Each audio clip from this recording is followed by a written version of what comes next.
Meet the kingdom's third prince, the royal spare. But this spare just unlocked a skill his brothers can only dream of. His family is legendary, the greatest swordsman on the continent. That's cool and all, but in a world where magic reigns supreme, a sharp sword only gets you so far. So our guy decides to rewrite the rules. He starts weaving magic directly into his body using a busted technique called the mana method. He forged this power after collapsing inside a shadowy cave, forced into a battle against a faceless specter to claim his prize. The results? Absolutely broken. Now, a single swing of his sword pulverizes his opponent's steel. With mana-charged attacks, he blasts through any defense like it's made of paper. Rocking this insane power-up, he finally has a chance to stop the empire that completely wiped his kingdom off the map in his past life. Yeah, let's rewind to see just how bad things got. The last prince of the shattered Briol kingdom was crawling through the mud, just looking for a way to die. A shadowy figure looms over his half-dead body, not to help, but to twist the knife, whispering how the destruction of his home was all his fault. Flashback 10 years. Our prince was a full-blown gambling addict who, somehow, never lost a single game. Totally consumed by the thrill, he ignores his family's trusted mage when he tells him to leave. His opponents, salty about their losses, start accusing him of cheating. Their accusations ignite his fury. The young prince snaps, sending the entire gambling table flying in a fit of rage. He then drops a bombshell, proudly declaring his identity as the third prince of Briol before straight-up murdering the men. Later that night, he's late for a meeting with Yekaterina Ivana Granzine, the empire's own princess, and she is absolutely fuming. His lame excuses only throw more fuel on the fire. In a heated moment, she rips off the necklace he gave her and hurls it to the ground. Yekaterina tells him to get lost, leaving the prince totally clueless about how to fix the mess he's made. But they weren't alone. A spy lurking in the shadows caught every word. By the next morning, the wheels of disaster were already turning. That one lover's quarrel spirals into a massive international incident. The fragile truce between the empire and the Briol kingdom shatters, pushing both nations to the brink of war. Until one day, the kingdom's day of reckoning finally arrived. In a terrifying surprise invasion, the kingdom's main gates were incinerated before his eyes. The war had officially kicked off. The conflict raged for years, an unending and savage meat grinder that chewed up countless lives. During the chaos, the most feared man on the continent, Fiore Briol, mysteriously vanished.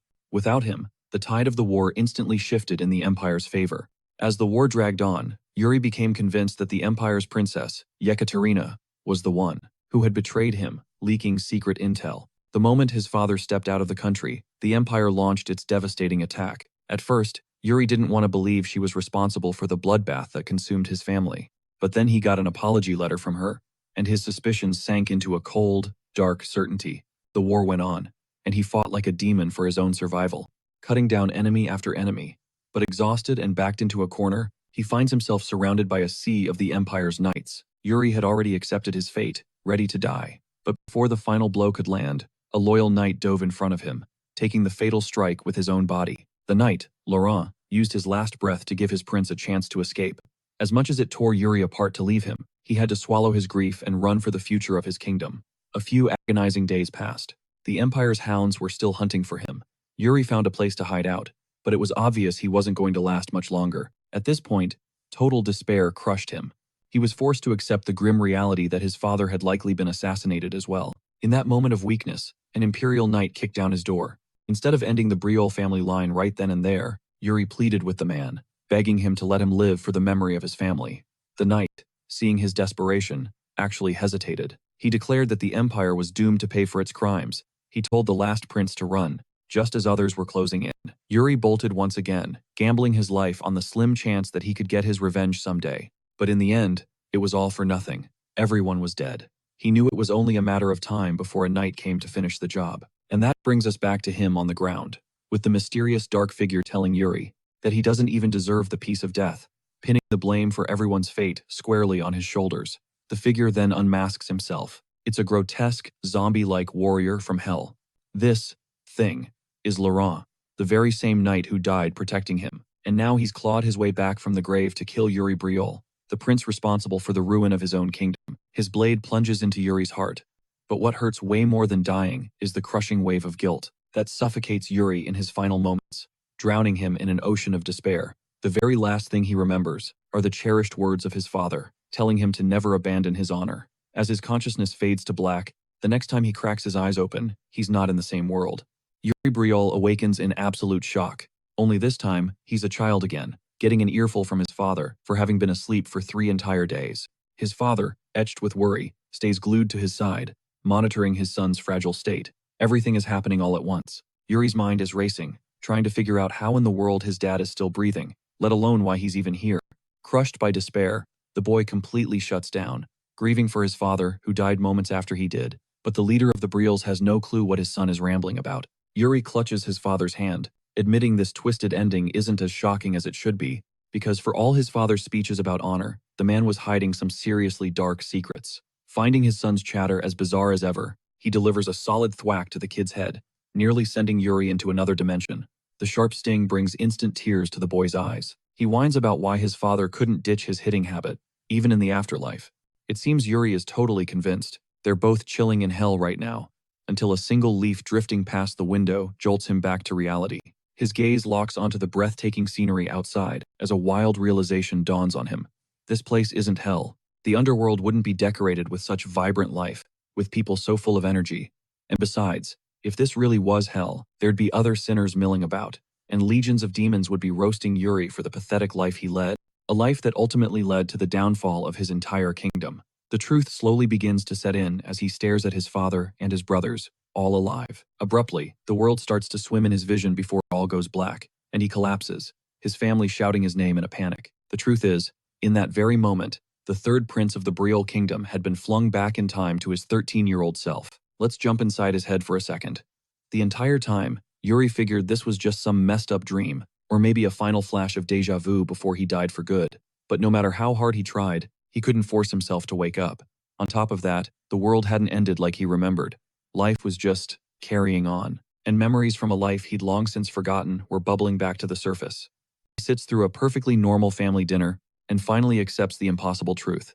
He has traveled back to the past, to the spring he first turned 13. He's been given a second shot at life, a chance to undo all his mistakes. The next morning, a maid enters his chambers to wake the young master. Yuri had specifically asked her to wake him on time, but he's still completely knocked out. The kid finally shoots up in bed, a wave of panic washing over him when he remembers he's supposed to be at sword training. He scrambles to get ready, begging his maid, Ina, to prepare everything while he quickly washes up. He's in such a frantic rush that Ina has to tell him to just take a breath. She suggests they start simple, by just helping him wash his face. But just seeing her again, alive and well, unleashes a flood of traumatic memories. It's a gut punch. Because in the original timeline, he was the one who found Ina's butchered body among the casualties. The chilling image of her death still fills him with a white-hot rage. Turning to face her, Yuri makes a completely unhinged request. He wants his maid to slap the ever-loving crap out of him. Ina is speechless. Her whole purpose is to serve him, to keep him safe. Hitting him would be the ultimate betrayal of her duties. It's a serious offense for any servant, but Yuri fires back that it's a direct order from him, so that should make it okay. The maid, still worried, asks if he's absolutely sure. A confident Yuri is mid-sentence when a massive smack cracks across his face, a sound so loud it spooks the birds outside the window. Just imagine if she accidentally killed him. The series would be over before it even started. Fast forward to the training grounds, and yeah, one side of Yuri's face is swollen like a cartoon injury. He completely forgot what a powerhouse Ina actually was. While he's practicing his swings, the other knights are just pointing and laughing at him instead of offering him some ice to take down the swelling. My man's getting roasted by the entire squad. The wildest part is that Bernard, his sword instructor, doesn't even say a word about his swollen face. Then the kid notices something else. His teacher isn't correcting his awful stance or sloppy footwork. He's just letting him go through the motions, basically a glorified sparring dummy with zero actual teaching. It gets Yuri thinking, how did this guy even become an instructor? Then the third prince recalls a conversation he spied on, between Bernard and his father. His sword teacher was complaining about Yuri's squandered potential. He said the kid had god-tier talent, but he was too lazy to take any of his training seriously. He had all the fundamentals to become the greatest warrior the kingdom had ever seen. Turns out, Bernard was actually an amazing teacher. It was Yuri himself who was such a terrible student that he basically forced the man to give up on him in his first life. The younger Yuri hadn't cared and just slacked off even more. Thinking about it now makes the current Yuri's blood boil. He knows the catastrophic mistakes he made as a kid. So this time, Yuri stops and turns to face his instructor and commands him to start training for real. Our boy is officially locked in, ready to give his 100%. A grin spreads across the swordmaster's face. He has no idea what sparked this fire in the kid, but he's hyped to hear it. Bernard erupts in a pulse of electric blue aura, announcing that the real training is about to begin. With that, he blitzes forward in a flash of speed, his blade slamming against the young masters as a brutal reality check. Yuri desperately parries the potentially lethal blow. Bernard casually steps back, leaving our hero with a nightmarish look plastered on his face. He'd gotten so caught up in his own hype that a massively important detail completely slipped his mind. The man crackling with that insane blue energy wasn't just some instructor. Before serving the kingdom, he was feared as the sword demon. And yeah, that realization has Yuri absolutely shook. You can practically see the color drain from his face. After a grueling beatdown, the kid collapses, utterly defeated and spent. Ouch, he just got a savage taste of what an actual training session is supposed to feel like. The sole reason he was able to even keep up was because of the combat experience hardwired into him from his past life as a mercenary. Despite fighting for his very survival, Yuri sees the silver lining. Yeah, it was absolute hell, but he's leveling up at an insane rate. The real shocker, though, is Bernard's reaction. He's totally floored that the young prince managed to deflect every last one of his attacks. The kid's learning curve went vertical mid-fight. Their session is shattered when Ina flings the door open, gasping for air and begging the young master to come with her immediately. Yuri and Bernard are both on high alert. The king is summoning his son. When our MC demands to know what the big rush is, he discovers it's because Count Johannes has arrived and brought his son along for the visit. And this isn't just any kid. This is the same slimeball who betrayed the kingdom of Brielle, throwing open the gates for the Empire's invasion. Got Varkvar is a two-faced traitor, and now his ghost from the past has reappeared. Turning to his maid, Yuri's voice turns ice cold with resolve as he demands to know where that scumbag is. Cut to the next scene. The royal family is at dinner with their guests. Count Johannes is visibly impressed by the third prince's newfound poise. He even compliments the boy on his solid physique. The king nods in agreement, wondering if Yuri has started a new diet. Count Johannes cracks a joke, saying they should get his own son, Gott, on whatever meal plan that is. The king returns the favor and praises Gott's intellect, but his own father argues that the boy still has a long way to go. Speaking of Gott, he's totally mesmerized by Yuri's brother, practically fangirling. As for our main character, he's laser-focused, burning a hole through Gott with a death stare that forces the kid to nervously look away. Yuri's other brother senses the tension and questions if something went down between them, picking up on the seriously hostile vibes. The crazy part is, our boy just flat out admits, yeah, this dude stabbed me in the back. Hearing that, his brother roasts Yuri for letting someone like that get away with it, especially after such a deep betrayal. And he's got a point. You can tell Yuri has a special kind of hatred for Gott, calling him out for acting all high and mighty, when he's really just a spineless coward. His deadpan expression never cracks. Getting heated, Gott finally snaps and shoots back a furious glare, matching that same energy. But instead of blowing up, our boy keeps his cool, reminding himself to handle this situation with his head, not his fists. Because there is absolutely no chance in hell he's going to let this weasel wreck the kingdom of Brielle again, or let the tragedies of his past life play out a second time. On that note, Yuri remembers they actually clashed around this same time in his original life. It was just a stupid squabble back then, but he wonders if that small conflict was the very seed that blossomed into Gott's future treason. Next, we see them on the training grounds. Yuri tosses Gott a wooden sword, acknowledging the kid's supposed talent with a blade. The little punk tries to downplay his skills, but our boy cuts him off, declaring their kingdom isn't in the business of raising weak or pathetic knights. Gott is completely baffled by this, since he's nowhere near becoming a knight. Yuri bluntly informs him that becoming a knight is his destiny, so there's no use denying the inevitable. While the pipsqueak is trying to form a comeback, Yuri launches himself forward at full speed, starting the duel by wielding the most legendary weapon in existence, the almighty stick. Their practice swords collide, and Gott immediately calls him a coward for the ambush, but our boy is just getting started. He shows off some serious battle IQ, kicking a spray of dirt right into his rival's face, momentarily blinding Gott and creating a killer opening. The annoying brat is sick of being played with, trying to lecture Yuri on the honorable code of the knights, but to his utter shock, our hero literally drops his sword on the ground, a gesture that basically says it all. Weapons? Nah, these hands are all I need to wreck you. Without a moment's hesitation, Yuri lunges forward. One brutal kick sends the kid sprawling to the dirt. Damn, I didn't know you could deliver a bitch slap with your feet. Clutching his wooden training sword, he stands victorious over Gott Barkvar, his mind flashing to the future, where this very same kid becomes a full-blown traitor, the one who tossed his family's honor in the trash for the Empire. Yuri looks down at him and straight up says, "Your dad is a legend, a true knight, respected across the entire kingdom. That title isn't just for show, and one day, it could be yours." Extending a hand to Gott, Yuri thinks to himself that everyone's got that deep-seated hunger to survive, but he absolutely can't stomach one of his own knights having a spine as weak as Got's. Not this time around. He vows he won't allow any weak links in his ranks, and that includes himself. He hits him with the question again. Why did your father become a count? He doesn't want an answer right now. He wants that question to burn in the back of Got's mind, to haunt him every single time life gets tough. With that heavy thought hanging in the air, Got walks away with a new fire in his eyes. Meanwhile, Yuri's brother is completely shook. He can't believe Yuri actually won, openly admitting he was betting on Got. Sounds savage, right? But you gotta remember, at this point, everyone sees Yuri as nothing more than a lazy, good-for-nothing rich kid. Yuri, obviously, gets pissed, but his brother just shuts him down, reminding him that the whole kingdom knows the third prince as a degenerate gambler and a total menace, so it's not like he's spilling any tea. Fed up, Yuri just snaps. He declares those days are over and tells his brother to cut the crap. The look on his brother's face is a perfect surprised Pikachu meme. Yuri just smirks, soaking in the absolute confusion swirling in his brother's head. A few days later, the Hellscape training sessions with Bernard are still in full swing. By sundown, our boy is completely gassed. With his sword skills coming along, his instructor suggests it's time to level up. It's time to introduce him to a mana method. Yuri's eyes light up, immediately asking if he's finally going to learn Bernard's secret, personal technique.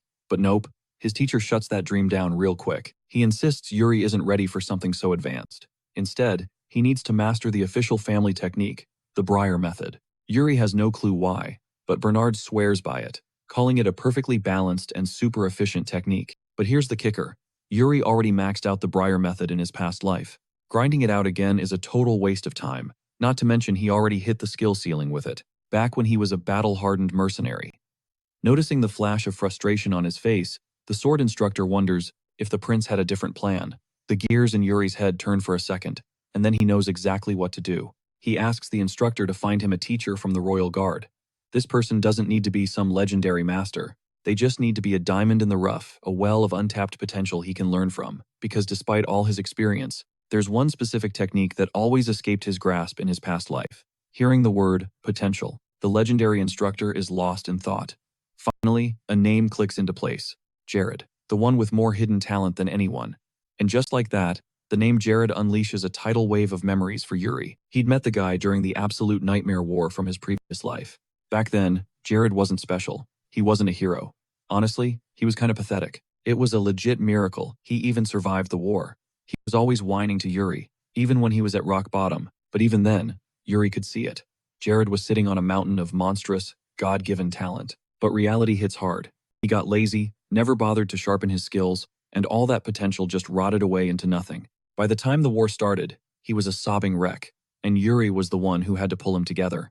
In the end, they were both just wasted talent, when the war slammed into them like the legendary Truck-kun himself. Snapping back to the present, a surge of hope rushes through our boy. He decides he's going to find this potential knight and meet him face to face. And speak of the devil, the man is training right now. Yuri's mission: flip the switch in this guy's head and make sure he doesn't waste his life a second time. So, next up, Yuri marches straight over to the Royal Guard training grounds to track Jared down. A senior knight spots the young master's sudden arrival and asks what brings him there. Yuri just plays it cool, saying he came to check on their progress. He's told the knights are grinding hard every single day. Yuri scans the field, watching trainees locked in fierce duels, clashing with raw intensity. But his eyes are searching for only one person. He asks for Jared, but the kid is nowhere to be seen. Doing as he's told, the senior knight gestures over to the rookie, and man, the guy's a total mess. Our boy just heaves a sigh. Suddenly, Bernard's over-the-top reaction from earlier makes perfect sense. Next to the other fighters, Jared's training routine is, to put it mildly, pathetic. Usually, you're supposed to be grinding, pushing your limits, but this dude is literally doing the bare minimum, not even tapping into his real skills. Seeing him just coasting, it's no wonder he becomes a washed-up has-been in that dark future. Yuri turns to the senior knight, Sir Rosso, asking for a wooden sword because he's down to join them for a spar. Rosso's face lights up, totally hyped, and asks which opponent the third prince wants to challenge in his session. And yeah, you guys already know what's coming. Yuri points a finger straight at the slacker and demands a match. A few moments later, the entire arena goes dead silent. The trainees are all taking a break, watching as Jared faces off against his challenger, the young master of the Brielle Kingdom. His buddies are hyping him up, praying Jared will actually try. But the dude just looks annoyed, like this is the last place on Earth he wants to be. Yuri speaks to him directly, claiming he's heard rumors about his insane potential as a knight. That's why he came down here personally, to see that power for himself. For Yuri, this is all about seeing Jared's future. Looking tense, Jared accepts the terms of the duel. The fight explodes into action as our boy lunges forward, seizing the offensive. Expecting some incredible display, Jared just waits, not a hint of fear or worry on his face as he stands his ground. He casually parries our boy's swing. Even though the young master is the one attacking, every single one of his opponent's movements is flawlessly calculated, so much so that even Jared's own friends are in total awe of his skill. As the duel rages on, the trainees realize the third prince is holding his own incredibly well for his age and rank, but there's something about the fight itself that has the slacker seriously wondering what is going on. Yuri lashes out again, forcing another block. He can feel that the rhythm of Yuri's attacks isn't just for show. It's completely deliberate. He's actually trying to perfectly match their pace. Before long, the fight becomes kind of repetitive, since all Yuri has done is mirror the exact amount of energy he's getting from the knight. Fed up, Yuri decides to go beast mode and take control, smashing his sword down with so much raw power, it literally knocks the wind out of Jared. That's not even the craziest part.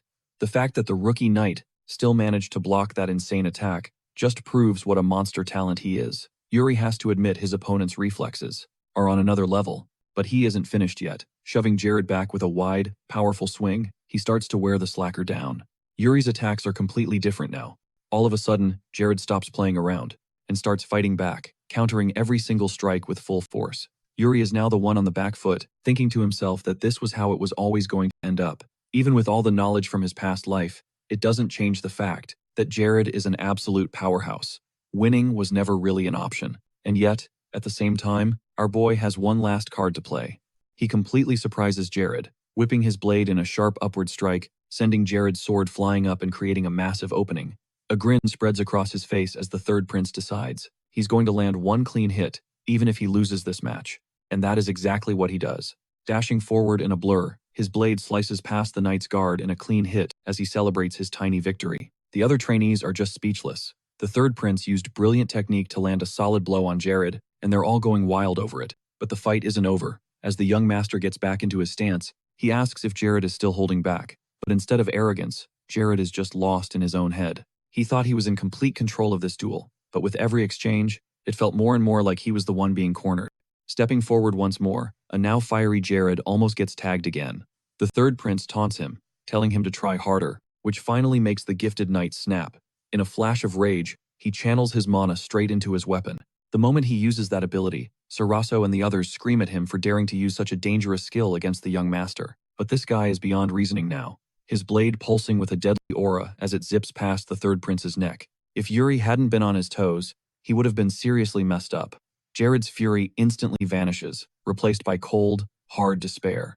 That last attack was so close it sheared off a lock of the young master's hair and left a scratch on his neck. The gravity of his actions hits him like a truck. Jared is getting chewed out for being a psycho who attacked a royal, while a terrified Raso scrambles over to check on Yuri.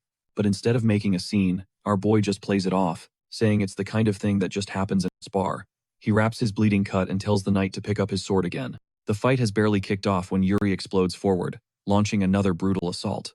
Their steel sings a sharp song, but the third prince is just toying with him, a smirk playing on his lips as he effortlessly overpowers the knight with every single blow. The knight has never seen this side of the prince, this raw intensity, and he can't help but stack himself up against the royal in his head. One of them was basically coasting through training, barely breaking a sweat, while the other is now fueled by a fire to prove everyone wrong. But check this out, Yuri isn't just defending. He's not cornered. He's having the time of his life, eagerly clashing with Jared again and again. The young master isn't just giving it his all, he's actively pushing himself to go even harder with each attack until they're locked in a dead-even stalemate. But Jared? He's starting to lose it. Pure rage is boiling up inside him. He's never felt a fury this primal before, not even against foes who were leagues stronger. Meanwhile, our boy is looking absolutely legendary, his piercing blue eyes glowing as he shuts down Jared's every move. The knight can't even process it. How is this kid, this prince, pushing him to his absolute breaking point? Speaking of which, Yuri surges forward, unleashing a vicious horizontal slash. Jared ducks, but Yuri gets his revenge for the haircut. A few strands of Jared's hair float to the ground as the knight, enraged, grips his blade and brings it crashing down on the prince with monumental force. I'm pretty sure he's channeling mana, because his sword literally cracks and then shatters Yuri's blade into 1,000 pieces. The duel is over. there's a clear winner. But instead of looking defeated, our boy just stays cool and flashes a grin at his opponent. Jared's battle aura just vanishes. His body heaves, desperate for air after putting out so much power. The young prince extends a hand, admitting he learned a ton from their fight. Jared is still a little shook, but he manages to praise the prince for his insane effort. As they shake on it, the knight realizes Yuri's fighting spirit, his raw ambition, was on a whole other level from anything he'd ever encountered. Hiding inside this young prince's body is an absolute monster of a warrior. He's so lost in thought that he totally forgets he's still gripping Yuri's hand until the kid calls him out, asking why the heck he's acting so chill. After all, Jared's the one who just put a gash on the prince's head. Snapping out of it, Jared basically scrambles away in a panic. But let's be real, that fight wasn't a walk in the park for our protagonist either. The second it's over, he collapses to the ground, completely gassed. The other knights erupt in cheers, hyped by Yuri's incredible performance. Amid the celebration, the captain of the knights, a dude who kinda looks like Bernard, makes his appearance. He immediately clocks the young prince recovering from the intense battle. This is Saint, captain of the Briol Royal Guard, and it looks like our boy has just caught his professional interest. The scene flashes forward a few days. We see Jared walking home after a long shift. Suddenly, a familiar voice stops him in his tracks. It's the third prince, just casually leaning against a wall, waiting for him. Yuri just tells him to follow. He says they have to go somewhere important, but instead of just obeying, Jared actually hesitates, concerned about his training. If he goes with Yuri, he'll miss it. And that, as Yuri points out, is a massive shift in his attitude. It proves Jared is finally starting to care about his own strength. Of course, the third prince immediately claims all the credit for making it happen. So, for this one time, Jared has to come with him. The knight has no choice but to agree. It's not like you can say no to a prince. Meanwhile, our boy is pretty satisfied with the knight's progress. They still have a long way to go though. But hey, it's a solid start. Finally getting curious, the knight asks where they're even headed. Yuri's response? Just shut your mouth and walk. Jared starts sweating, worried the prince is about to drag him into some fresh trouble. But our boy reassures him it's nothing like that, because they won't be going on this little trip alone. The knight wonders who else is coming, just as Yuri spots their guy up ahead and yells out to him. It's the royal family's court mage, Hernando. The sudden shout completely startles him. The kid runs up and declares he needs to go somewhere and demands the mage's help. Hernando is having none of it and is about to shut him down flat until our boy goes straight for the jugular. He brings up the mage's massive, crippling gambling debt, a debt Yuri could wipe out in a second. Stunned, the mage whips around, wanting to know if he's for real. The prince swears he'll pay off every last cent, and he's not trying to pull a fast one, either. After all, Yuri is famous for never lying. Outside of a gambling den, hearing Hernando confirm his honesty gets Yuri all pumped up, but then reality comes crashing back down. Hernando clarifies that he's only ever seen Yuri lie inside the gambling den, which doesn't exactly make him look trustworthy. Even so, Yuri promises the money is good, so the mage better get on board. Deciding to take the deal, Hernando pulls out a full-blown, legally binding contract for him to sign, making damn sure he's not about to get played. Yuri's face just falls. Our boy is hit with the harsh reality that even being the third prince doesn't mean squat in this world. In a hilarious move, he lists all the potential damages under Jared's name, ordering the knight to handle it. For a second, it looks like poor Jared is getting totally thrown under the bus, but what's actually happening is something else entirely. Turns out, this whole thing is Yuri's master plan to sidestep the contract, using the knight as the official witness to their handshake deal.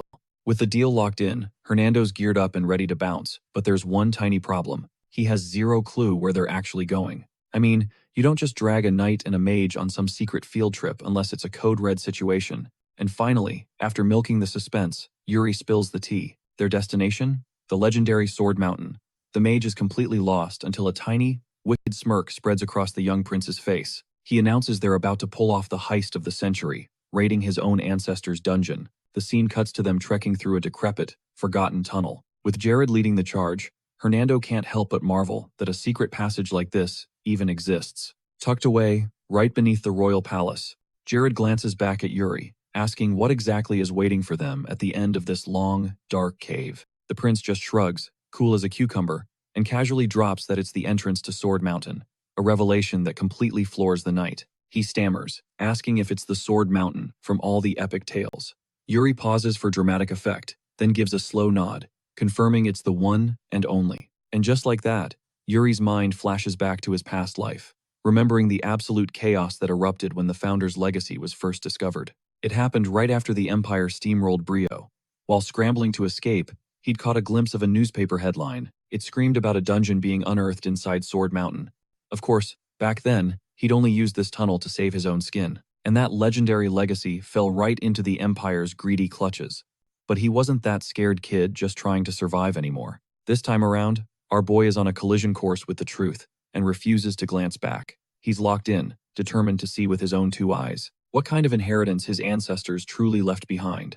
A moment later, we fade in on a lush, vibrant forest that looks like it was ripped straight out of a fantasy, straight from a Disney movie, and Yuri shoves open the massive, rust-eaten doors marking the tunnel's exit. The squad steps into the sprawling woods as Hernando surveys the landscape, asking if this is really where Sword Mountain begins. Then he switches gears, questioning how Yuri even got his hands on the key, while the prince silently remembers that. Just like in his previous life, it had been sitting in his study the whole time. But back then, he was clueless about its immense value, a mistake that cost him everything. He just snaps at the mage to stop acting like a gossiping grandma, and drop it. As if on cue, he lets out a sharp yelp of pain when a thorn jabs deep into his palm, and Yuri warns him that the foliage here is literally made of blades, so he better chill out and just follow his lead like a good little soldier.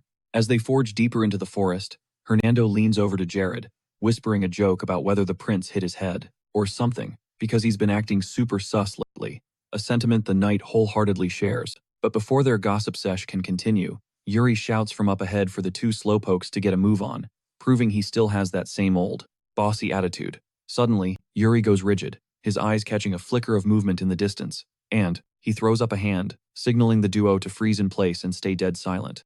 He points toward a huge pack of dire wolves up ahead, who look like they're seconds away from pouncing. He whispers that they hunt in packs, so more could be lurking nearby, and Jared is visibly shocked that the so-called failure prince actually has some useful knowledge.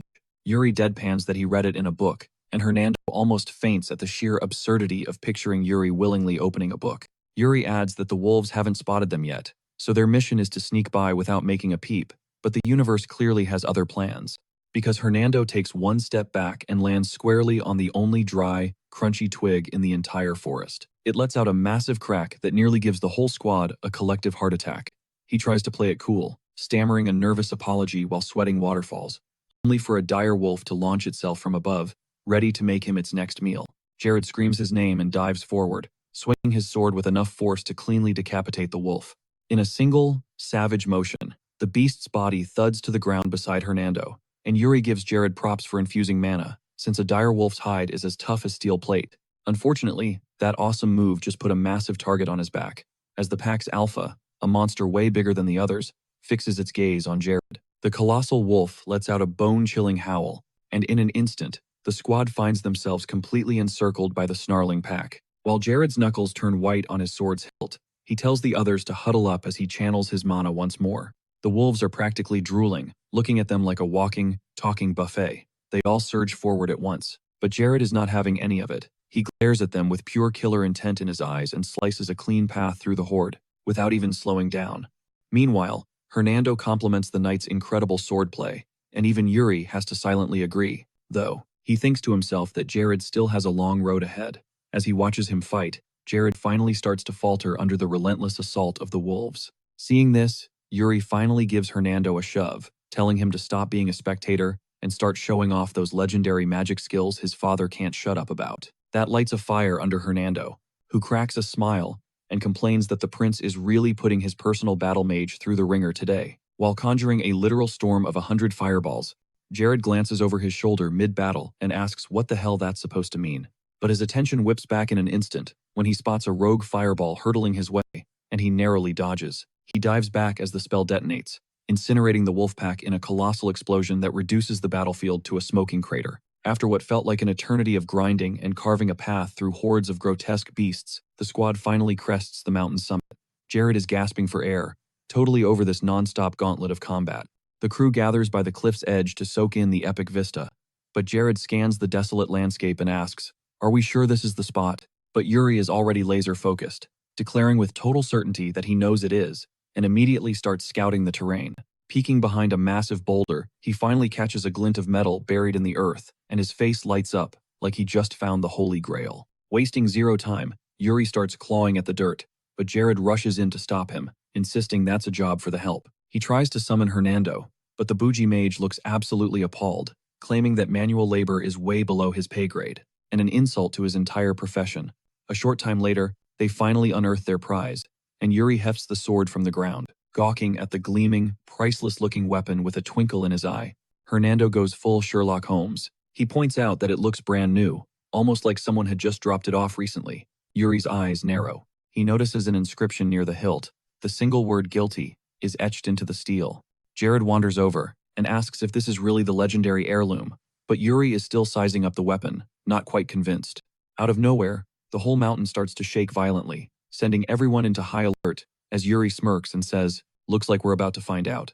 A massive chasm rips through the ground beneath them, and Jared lets out the most extra, high-pitched shriek as they're all sent plummeting into the darkness. The Royal Knight screams his head off the entire way down until he makes a very ungraceful landing, right in front of an ominous-looking tunnel. Yuri snaps awake to find himself cushioned by his Royal Knight, who'd clearly used his own body as an airbag during the fall, and starts to scramble off as Jared groans about every single bone in his body aching. Total boomer moment.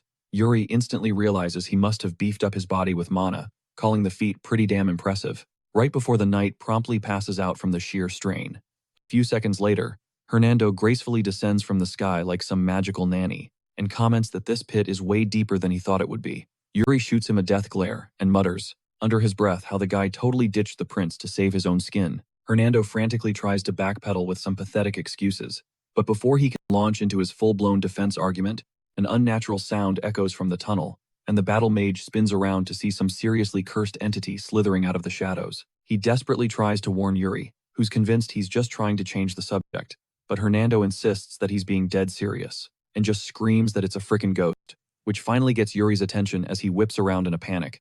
And yep, a towering, armored figure that looks like it just stepped out of a nightmare is slowly stalking towards them, radiating a terrifying, deathly aura, and Yuri instantly identifies it as a Death Knight. Staring it down, he orders Jared to get his butt up, now, though the knight is still knocked out cold, and just mumbles something incoherent. A well-placed kick to the ribs, however, jolts him awake with a start. Jared's eyes go wide the second he spots the terrifying apparition, and he dramatically leaps in front of the prince, shouting that he'll take care of the Death Knight. While Yuri is low-key not impressed, the Death Knight grinds to a halt right before them as Yuri's gaze intensifies. He recalls that these beings were once living knights, only to be reanimated after death, making them way more powerful than they ever were alive. But he also senses this one isn't giving off hostile vibes, so he decides on a calm approach. Jared is high-key questioning this plan, but Yuri just shrugs, saying he's got a feel for these things, and explains how it would be super weird for the Founder's own guardians to randomly attack his descendants. Locking eyes with the spectral warrior, he announces his name with absolute authority. The Death Knight seems to be buffering for a hot second, processing this display of audacity, before it suddenly whips out its massive sword, immediately sending the other two into a full-blown panic. But there's no time to react, as the Death Knight brings its blade down hard on the prince, who is too shocked to even move. But instead of slicing him in two, the blade slams into the ground just inches from his face, giving him a seriously close shave. Hernando absolutely loses it, wailing that the prince has just been tragically decapitated. Yuri tells him to chill, but the mage is now crying about the prince's ruined haircut. The ancient skeleton finally speaks, sheathing its sword and muttering that Yuri has the exact same cocky attitude as the last guy. "Who even are you?" Yuri demands, and the Death Knight reveals a skeletal face, announcing, "I am Eric Briol." The name hits the room like a physical blow, leaving everyone absolutely floored. "Eric Briol?"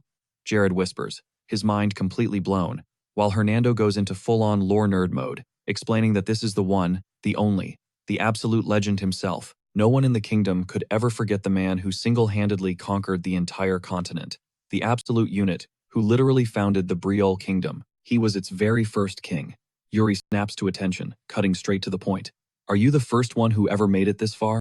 The Death Knight gives a skeletal nod, adding that only a person with the true blood of Briol could ever hope to draw that sword in the first place. And just like that, everything clicks into place for Yuri. His suspicions are confirmed. This blade is the legendary heirloom of his ancestors. He lifts the sword, inspecting its ancient craftsmanship, only for the Death Knight to casually remark, "Oh yeah, I used that one back in the day." The comment is a total vibe killer, and a flash of annoyance crosses Yuri's face, which leaves the ancient skeleton utterly perplexed. But our boy just apologizes for grabbing his stuff. The skeleton's entire demeanor then shifts, dropping the formal act, as he asks Yuri to be real about why he journeyed all the way here. Yuri's knuckles turn white on the hilt as he declares his full name and demands that the knight surrender the Founder's legacy. The Death Knight just stares for a long, heavy moment before his gaze drifts toward a massive, glowing crystal nearby. With all the drama of a season finale, he announces that his long vigil is finally over. He will grant Yuri exactly what he came for. The prince feels a bead of sweat trickle down his neck as he starts to follow the ancient king. Jared, meanwhile, is completely zoned out. He's just silently trying to process all the paranormal insanity, realizing this royal guard gig is way more than he bargained for.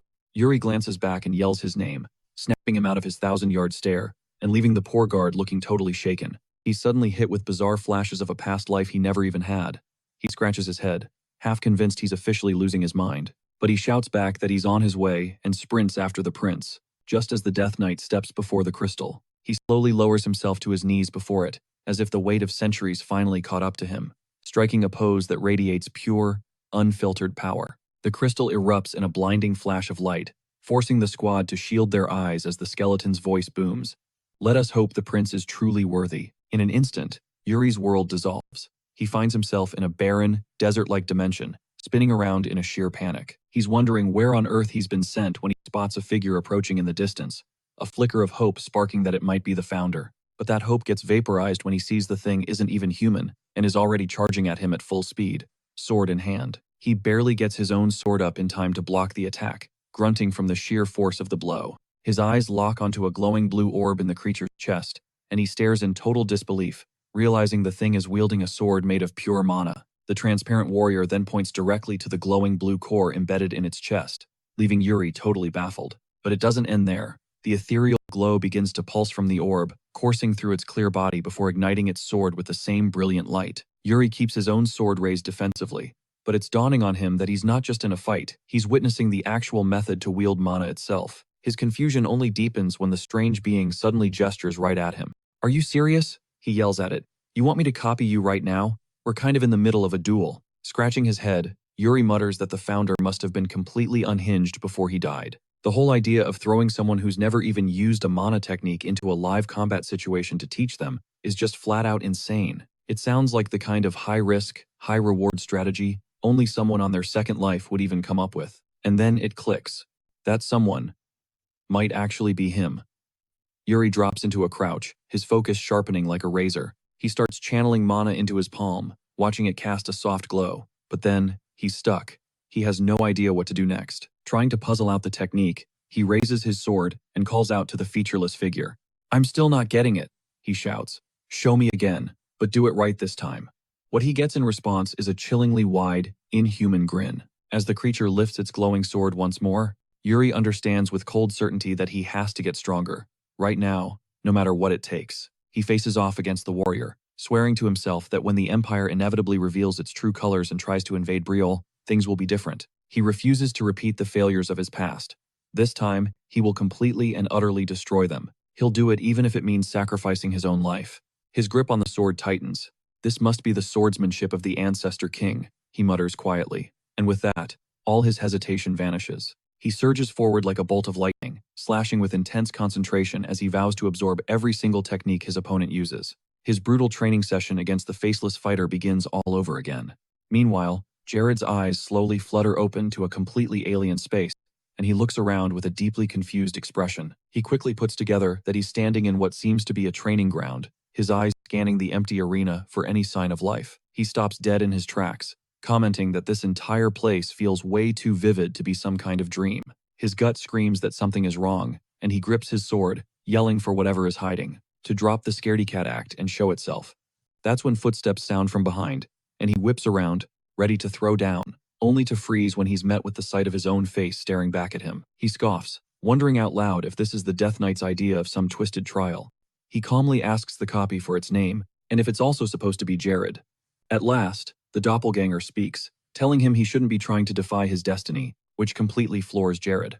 The clone smugly asks if he didn't sign up for the Royal Guards, just to chase a cushy life filled with riches.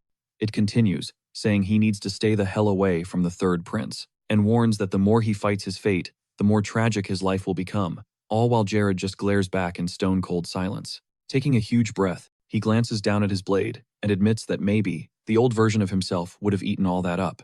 But he's a different man now.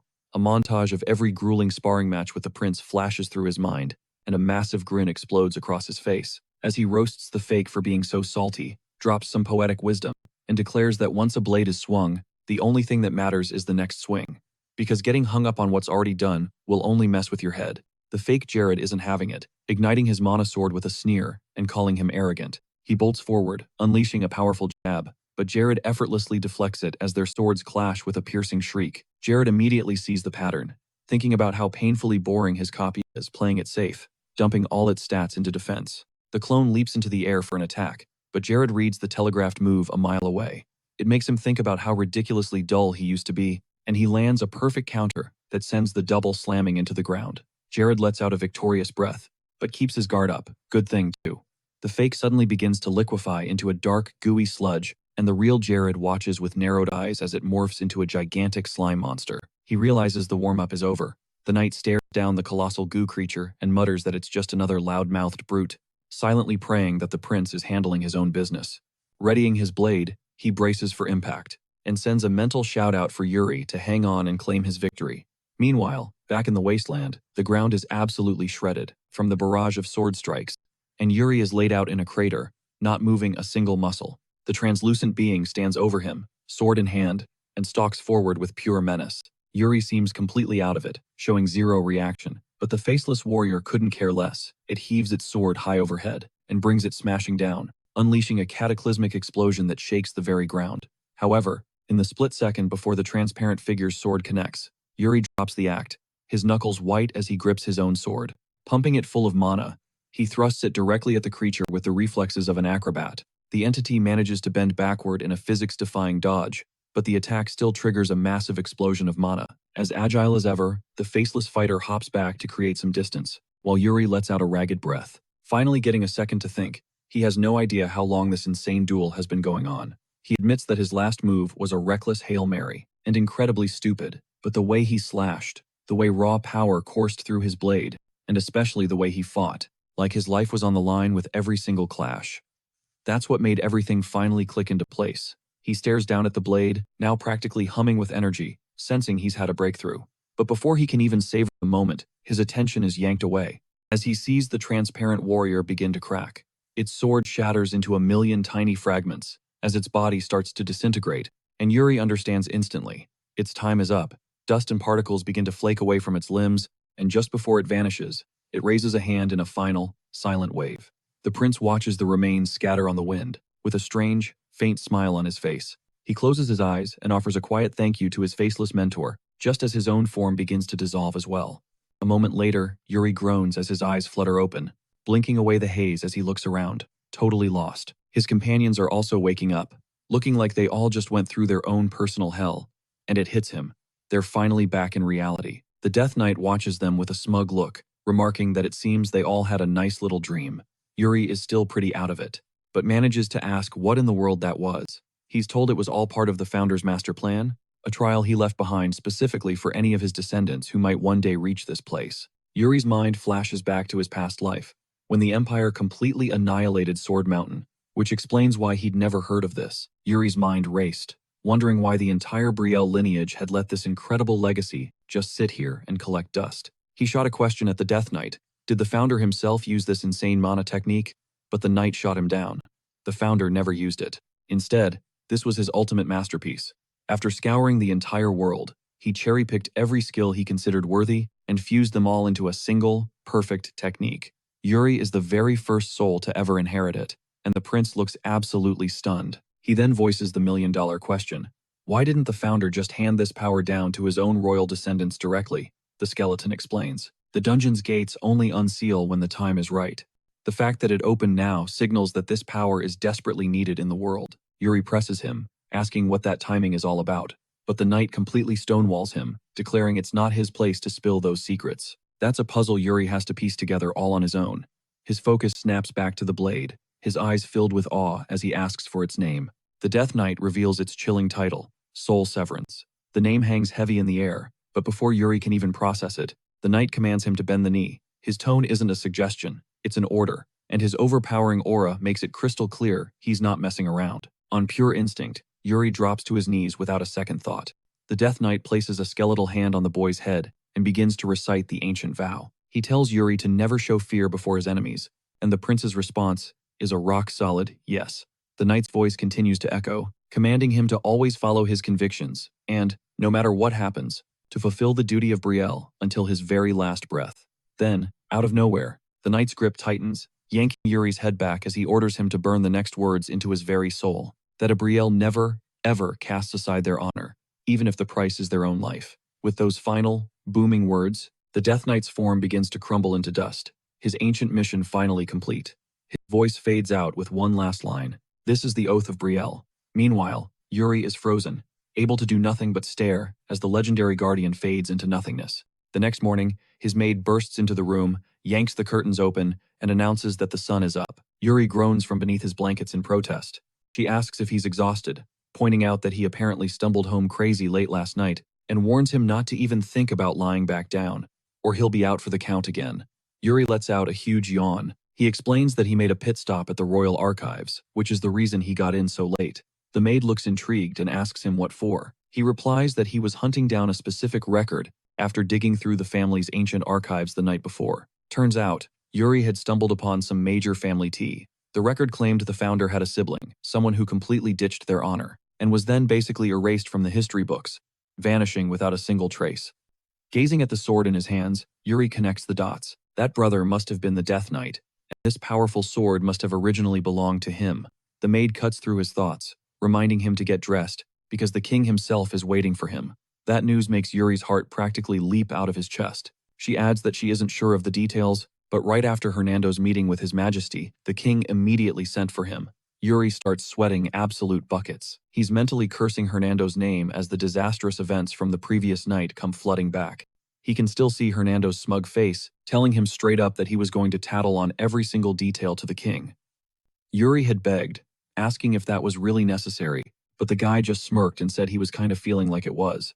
Yuri grabs his head, completely stressed out. He realizes with dawning horror that Hernando must have already spilled everything. A little later, inside the ridiculously shiny royal hall, Yuri stands underneath a chandelier that looks expensive enough to bankrupt an entire city and announces that he has arrived as summoned. The king is just sitting there, scratching his head, looking like he has no clue what to do with his son. He starts by confirming the obvious. Hernando had already told him the whole story. He then chews Yuri out for sneaking away from the palace, not to mention the fact he somehow located the secret dungeon and emerged with the founder's freaking legacy. Yuri doesn't bother denying it. He just admits it's all true. But that answer doesn't satisfy the king. He rises from his throne, his gaze intense, and asks if he truly found that legendary sword down there. Yuri confirms it once again. His Majesty begins walking toward him slowly, his tone turning dangerously low, as he states that lately, he's been hearing from a whole lot of people that Yuri has changed a lot. The king's eyes narrow as he starts rattling off a list of names. Every single person who reported on Yuri's sudden personality shift, with the final nail in the coffin being, of course, Hernando. Placing a heavy hand on his son's head, the king commands him to speak, demanding to know what, in the world, could have possibly triggered such a massive transformation. Yuri gulps, his nerves shot, clutching his sword tighter as he stays silent. The king refuses to back down and presses him again, asking if he simply doesn't want to give him a reason. Yuri stammers that, it's not like that, but the king cuts him right off, wondering why he's hesitating. The prince finally replies that he's terrified because His Majesty has been clenching his fist this entire time. Realizing he's been caught, the king forces his hand to relax and tells him to just spit it out already. Yuri finally cracks and says that he had a dream. The word immediately puts the king on high alert, but Yuri continues. In the dream, he confessed to a sin that could never be forgiven.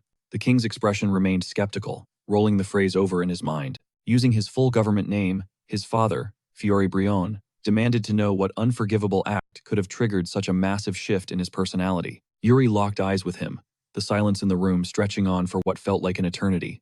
And then he finally broke, admitting his sin was utterly failing to protect Brielle in that nightmarish vision. He described a kingdom plunged into the inferno of war, where countless innocents were mercilessly slaughtered. The prince fought to shift the tides, to make a stand, but was completely crushed. In the end, after Brielle had fallen, he fled like a coward, stripped of all honor, and died a pathetic, broken man. He gripped his chest, the memory sharp as glass, and explained that when he finally awoke from the horror, the necklace his mother had given him was just gone. That was the moment he knew this was more than just a dream. It was a warning, sent from his mother herself. The king looked visibly disturbed by this and pressed him, asking which power was the one that brought his kingdom to ruin in the vision. A wave of panic washed over Yuri. He knew. It was way too soon to name the empire. A tiny, fragile hope still existed that he could delay the invasion, or maybe even prevent it entirely if he played his cards perfectly, so he deflected, claiming he couldn't be sure. He just described a mysterious black army that swarmed them out of nowhere. A quiet sigh escaped the king's lips, followed by a faint smile. He told Yuri it was likely just a terrible nightmare, maybe even a message from his mother, but he was proud to see his son finally deciding to step up. But Yuri wasn't convinced. He knew, deep in his gut, that this entire fight was for a single purpose: to earn forgiveness for the sin of abandoning Brielle and its people to their fate. His dark thoughts were suddenly cut short, as the king's posture straightened, announcing that there was another matter they needed to settle immediately. His Majesty crossed his arms, his voice like cold steel as he commanded Yuri to draw his sword. Fiore Brion was a true prodigy, a man who was probably swinging a blade before he could even form proper sentences, a walking disaster on the battlefield, who conquered everything and everyone in his path.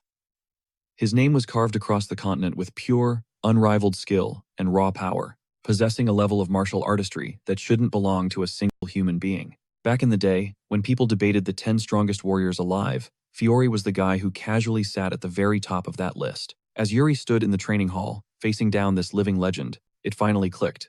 His old man was arguably the greatest sword master on the entire continent. He scanned the room, completely awestruck, and mumbled that he had never once set foot in his father's personal training space. Fiore shot back that he never imagined any of his children would possess the talent for swordsmanship in the first place. Yuri gritted his teeth at the insult, muttering that he did have talent, which earned him a long, weary sigh from the king, who just repeated the word back to him. Then, without any warning, he raised his own sword, the tip aimed directly at the prince's throat, catching him completely by surprise. He began listing off the basic physical traits, things like speed, reflexes, and raw instinct, and then posed a question. Did possessing all of those things automatically make one the ultimate swordsman? With the cold steel still pressed against Yuri's neck, he answered his own question. None of that was the key. The single most critical element is the drive that relentlessly pushes a warrior beyond their absolute limits. His gaze intensified, growing heavier, as he clarified that this drive transcends mere duty or expectations. But then, his eyes began to glow a menacing red, and Yuri's entire body went rigid. He felt the crushing pressure exploding from his father, the entire aura in the room twisting into something absolutely terrifying. Fiore lowered his sword, admitting that he lacked the words to truly describe that feeling, so he gave it a simple name instead: the sword's calling. Yuri just stared, his mind reeling, as he lowered his own blade and quietly asked if he meant something like destiny. Fiore closed his eyes, conceding that it could be interpreted that way. Yuri fell silent, his thoughts spiraling once more, remembering that in his past life, he was never fated to wield a sword. He couldn't help but wonder what had changed. His gaze suddenly flickered down to the blade in his hands, as if he could find the answer he was looking for. Within its polished reflection, Fiore's voice sliced through the silence with another question. Did Yuri even have the right to hold that sword? He pressed harder, his voice demanding, asking if Yuri could hear that calling, and whether he would have the guts to hold onto that sword, even when staring death right in the face. Yuri was completely shaken, stumbling over his words as he tried to respond, admitting that he couldn't feel anything at all. In return, he was met with the piercing, ice-cold gaze of his father, a look so frightening, it made him take an involuntary step back on shaky legs. In that instant, it felt like he was being watched by countless evil eyes, closing in from all sides. He began to completely break down. The absolute worst memories from his past life came roaring back like a tsunami, replaying the screams of his loyal soldiers telling him to dodge, to run for his life, while others cried out for a savior who never came. Their voices called to him, but the words couldn't reach him. In a nauseating flash, the world around him warps, and he's plunged back into his old life, an inferno where everything he knew was turning to ash. The Empire's soldiers march relentlessly, their iron boots trampling the lifeless body of Hernandos into the dirt. They slaughter civilians without a shred of hesitation, while Yuri's older self can only stand there, a phantom watching his world burn. He lets out a sharp gasp, his eyes darting around in sheer terror, the one question screaming in his mind: why is Brielle burning? Out of the chaos, a voice yells, "It's the third prince. Over there, the last surviving royal of the Brielle family." In an instant, enemy eyes lock onto him, and the soldiers start closing in for the kill. He stares down at his own hands, watching them tremble uncontrollably. That's when the brutal reality crashes down on him like an avalanche. Somehow, he's been dragged back to the exact moment his home was annihilated. Brielle is being razed to the ground, and the Imperial army is on a manhunt for its last prince. Yuri's mind is spinning, a vortex of horror and disbelief, as he realizes he's trapped in this living nightmare once again. hunted for being the final spark of Briolian hope, the only heir who could possibly reclaim the lost honor of his kingdom. The kid is frozen solid, totally shell-shocked, trying to process how it's even possible he's back here. The Imperial army is just itching to put him in the ground. One of them even lunges from the shadows, aiming to take his head clean off, but Yuri feels that murderous intent creeping up his spine, and rips his sword free just in the nick of time. He pivots, dodging the deadly strike with a professional grace that barely saves his neck. Now it's a brutal symphony of clashing steel, a raw contest of strength as Yuri fights desperately to hold his ground. With one powerful swing, he slices the Imperial soldier's throat wide open. One threat eliminated, but before he can even catch his breath, he hears the roar of his own men shouting, throwing themselves into the fight to shield their prince. They're screaming at him to run, to get out while they buy him precious seconds. He can't bear to leave them, not like this, but their eyes are pleading with him to go. And one by one, amidst the roaring flames, the Imperial army butchers them. Yuri's head is reeling. Is this still just some twisted nightmare? He questions if this crushing defeat is truly the fate Briol was doomed to suffer. Drowning in helplessness, he finally accepts that this isn't over yet, but also knows there's nothing he can do to stop it. Something inside of him fractures. The last prince of Briol stands before the smoldering corpse of his fallen kingdom, a kingdom he couldn't protect. At the same time, the Imperial army charges from behind, certain this is their moment to extinguish the Briolian royal line for good. Yuri sees them coming, his knuckles turning white as he grips his sword. He knows this battle is far from over, but he's already forged a vow in the heart of this inferno. No matter what happens, he swears he will never fear the enemy again. With that fire reignited in his eyes, Prince Yuri turns to face the approaching legion, as a voice deep in his soul pushes him forward, reminding him to stand for what he believes in. That voice echoes through his mind, drilling in the absolute truth that he has a duty to Briole, and he will see it through to the bitter end. Yuri clenches his blade and charges at them. At full speed, his strike a silver blur that slices through armor and flesh in a single, fluid motion. The scum from the Imperial army drops dead on the spot, their blood splashing across Yuri's eyes and nearly blinding him. But even with his vision smeared red, the kid manages to block a soldier's spear, with his bare hand just in the nick of time. Seizing the opening, Yuri drives his sword straight into the soldier's gut. Breathing hard, he hears a voice whisper in his mind, telling him to prepare for death, that his time is up. It's begging him to just give up, but a roar of raw pain and defiance rips from his throat. Briol will never throw away its honor, even if it means dying for it. With that burning fury, Yuri lunges at the Imperial army like a cornered beast, ready to carve their graves into the dirt right then and there, to fulfill Briole's duty. In that exact moment, little Yuri mumbles that he will protect Briole's honor, until the very end. Fiora's voice cuts through the chaos, waking the poor kid up and asking if he can hear him. One loud shout of Yuri's name shatters the illusion. The shaken boy blinks, finding himself staring at the Black Army, while his father, Fiore, gently brings him back to reality. He explains that it was all an illusion. The moment Yuri grabbed the sword, it triggered a horrifyingly tragic memory, and now his hand is drenched in a cold sweat. From the haunted look in his son's eyes, his father seems to realize he might have been dead wrong about him, and now he wants Yuri to take up the sword for real. Little Yuri cracks a smile, saying he's already made his decision, but then he pauses, a little weirded out by the strange look on his father's face. Seriously, anyone looking at him would think Yuri had just cheerfully signed his own death warrant. Without warning, the boy tugs on his father's sleeve and tells him to chill. The old man is caught completely off guard, floored by the absolute guts his son has to give him. A reality check like that. Little Yuri bursts out laughing and declares with total confidence, "I'm a genius." In response, his father's face twitches, right before he gives Yuri a solid bonk on the head. Later that morning, under the soft glow of the sunrise, a pleasant breeze blows across the field. Bernard ambles over and spots young Yuri nursing a lump on his head with some ice. He can't resist asking who the genius was behind that little injury. Yuri just shrugs, casually mentioning it was his dad's doing.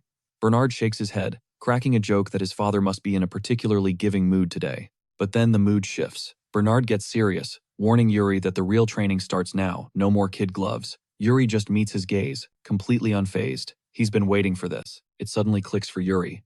Looking back, he figures the only reason a guy like Bernard would stick around a place like Briol had to be because of his father. Seizing the opportunity, Yuri finally voices his suspicion, asking if Bernard had to agree to some crazy condition, like a duel with his dad, to get him to stay in Briol. Without missing a beat, the old man confirms it. A simple yes. So Yuri immediately discards that theory and presses on, asking if he would have stayed even without the condition. Bernard's answer is instant. A cold, hard no. Bernard just lets out a laugh when Yuri calls him heartless. Deep down, the old warrior knows the young prince is just desperate for him to stay. So Bernard plays along, saying he might just entertain the idea if Yuri can give him a compelling enough reason. Something truly enticing will do. He hints that these old bones of his could be persuaded to forget their other plans. The offer sends a jolt through little Yuri. But then Bernard's expression sharpens. He zeroes in on the kid's real desire, asking if what he truly wants is to learn the way of the sword. The question freezes Yuri in his tracks. Bernard goes quiet, lost in thought. You can practically see the gears turning in his head as a plan starts to form. He's genuinely intrigued to see where this goes.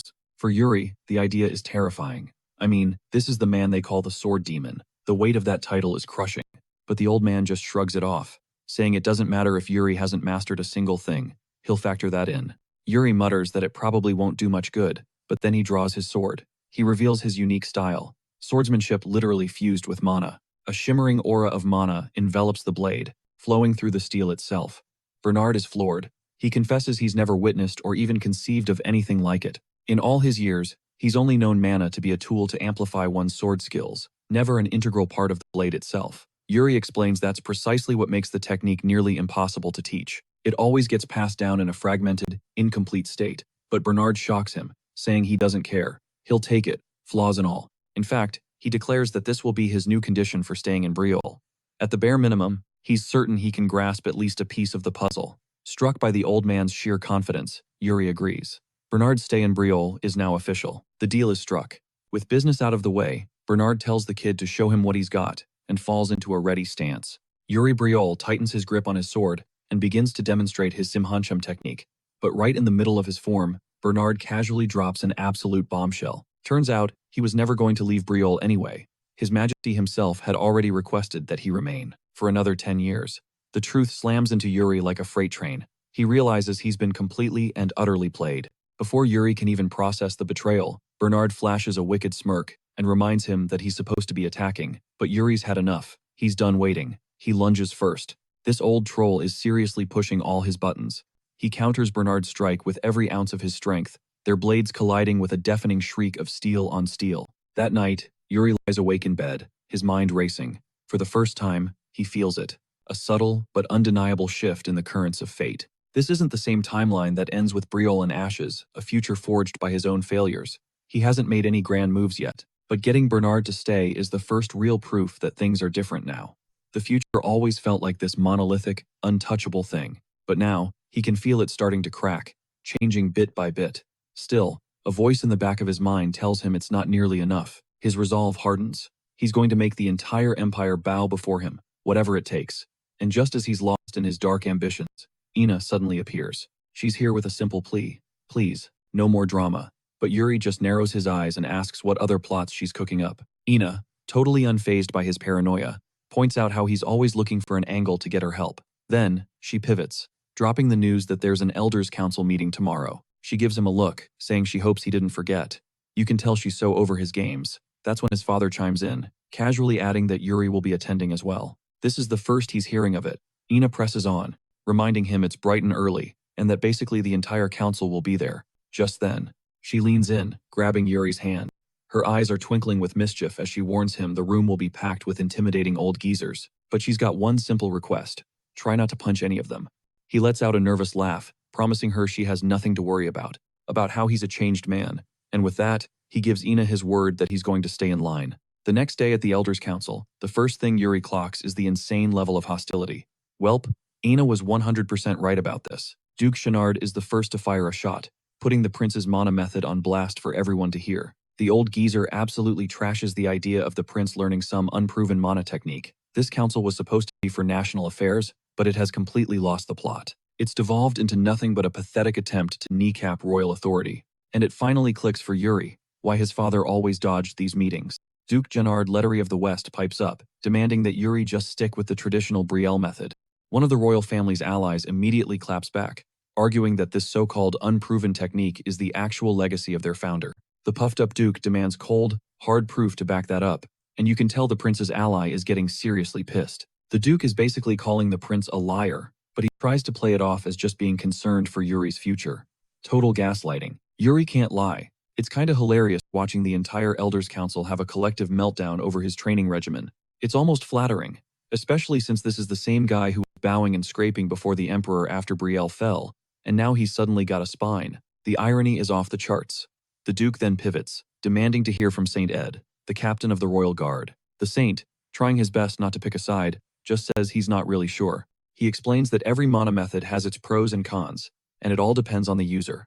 The Duke immediately pounces on that. He twists the Saint's words, claiming that if even the Royal Guard captain has his doubts, they should just shut the whole thing down. But Yuri's ally instantly counters, saying that all Saint Ed meant was that every mana style has its own merit. Then the Duke's lackey jumps in, accusing the other side of being terrified the method will actually harm the prince. Yuri feels the vibe in the room go sour real fast, and he is not here for it. In the span of a few seconds, the entire council had turned into a pack of wolves, ready to tear him apart. If he hadn't already poured so much work into this mana method, he'd be forced to rebuild his entire core from square one.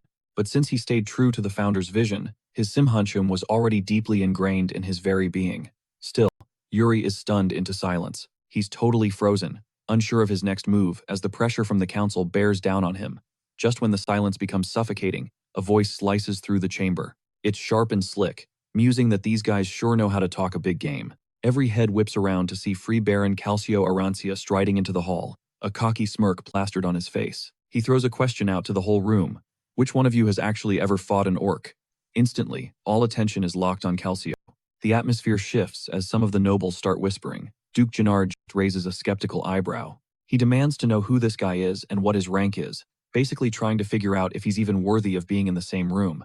Calcio Arancia just strolls forward and nonchalantly introduces himself as a free baron. The Duke looks floored. He's practically offended that some low-level scrub would have the audacity to show up at the Elders' Council. Calcio admits he didn't plan on coming either, but he was given a direct order from Count Seymour himself. At the mention of that name, Yuri's eyes fly open. That name triggers a memory.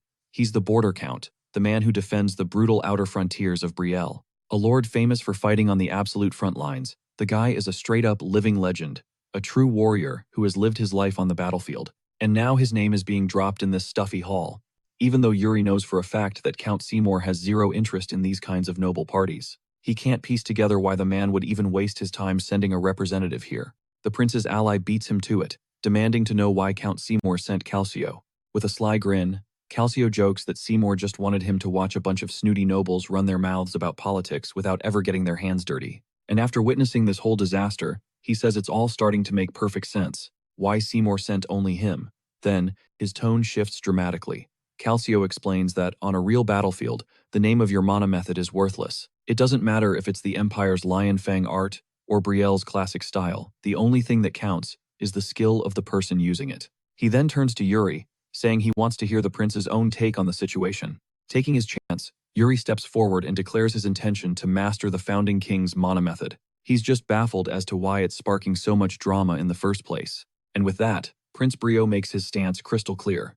No matter what these old fools say, he's going all in on the founder's technique. One way or another, Calcio continues, saying the prince holding the sword is obviously dead set on honoring the will and style of their founder. He then adds that most of the people in this room have neither the right nor the right to weigh in on things that don't even involve them. He throws a calculated jab at the pampered nobles, chained to their desks, declaring that anyone who's never set foot on a battlefield should just shut up. Duke Gennard remarks that the free-spirited baron has a sharp tongue. In response, Calcio just cracks a smile and says, butchering orcs tends to erode one's politeness, hoping the Duke can forgive his lack of manners. He then steers the conversation right back to his original challenge, demanding to know who in the room has ever actually taken down an orc. The chamber is plunged into a heavy, awkward silence. Calcio doubles down on the pressure, making it brutally clear that monsters couldn't care less about their sophisticated mana techniques. The sheer intensity in his voice sends a ripple of anxiety through the room. The Duke's right-hand man concedes Calcio's point but quickly insists, Yuri is just a child who can't make sound decisions. Yuri isn't having it and immediately fires back, asking if the man is seriously questioning his judgment. He drives the point home that his mana method isn't something you can just delete or reboot. Calcio immediately has his back, stating that Yuri isn't the kind of person to back down, and then asks the council if their master plan is to literally tear the boy's core from his body. The Duke's crony is seething, but Calcio remains completely unfazed, highlighting how ridiculous this whole argument has become. You can tell little Yuri is quickly becoming a Calcio fanboy at this moment, flashing him a look of pure gratitude for intervening. Calcio then lays it all on the table, stating that they are actively jeopardizing the prince's future by squandering time on these meaningless debates. It's almost as if the royal capital can afford the luxury of sitting around and spewing nonsense. That was the last straw for Duke Gennard. Visibly furious after getting verbally slammed, he finally snaps and unloads on Calcio, accusing the border forces of bleeding the kingdom's treasury dry while conveniently keeping their mouths shut. That strikes a chord. Calcio's gaze turns razor sharp, cutting right through him, as he asks if things only get loud once 100 men have to die. He then drops a heavy dose of reality about life on the front lines, revealing that reports of soldiers' deaths come in every single day. It's almost unbelievable that no one in this room has spared even a single minute to hear about them. He reveals that on the very day he departed the border, news arrived that 4 soldiers had been killed. One of them was a close friend he had just shared breakfast with that morning. He admits in a low voice that he personally draped the burial shroud just before he left for this meeting. With that bombshell, he makes one thing crystal clear: orcs do not rest. They are a species engineered for war and carnage. His chilling words trigger a flashback for Yuri, reminding him of the old feud between Briole and the Klein Duchy.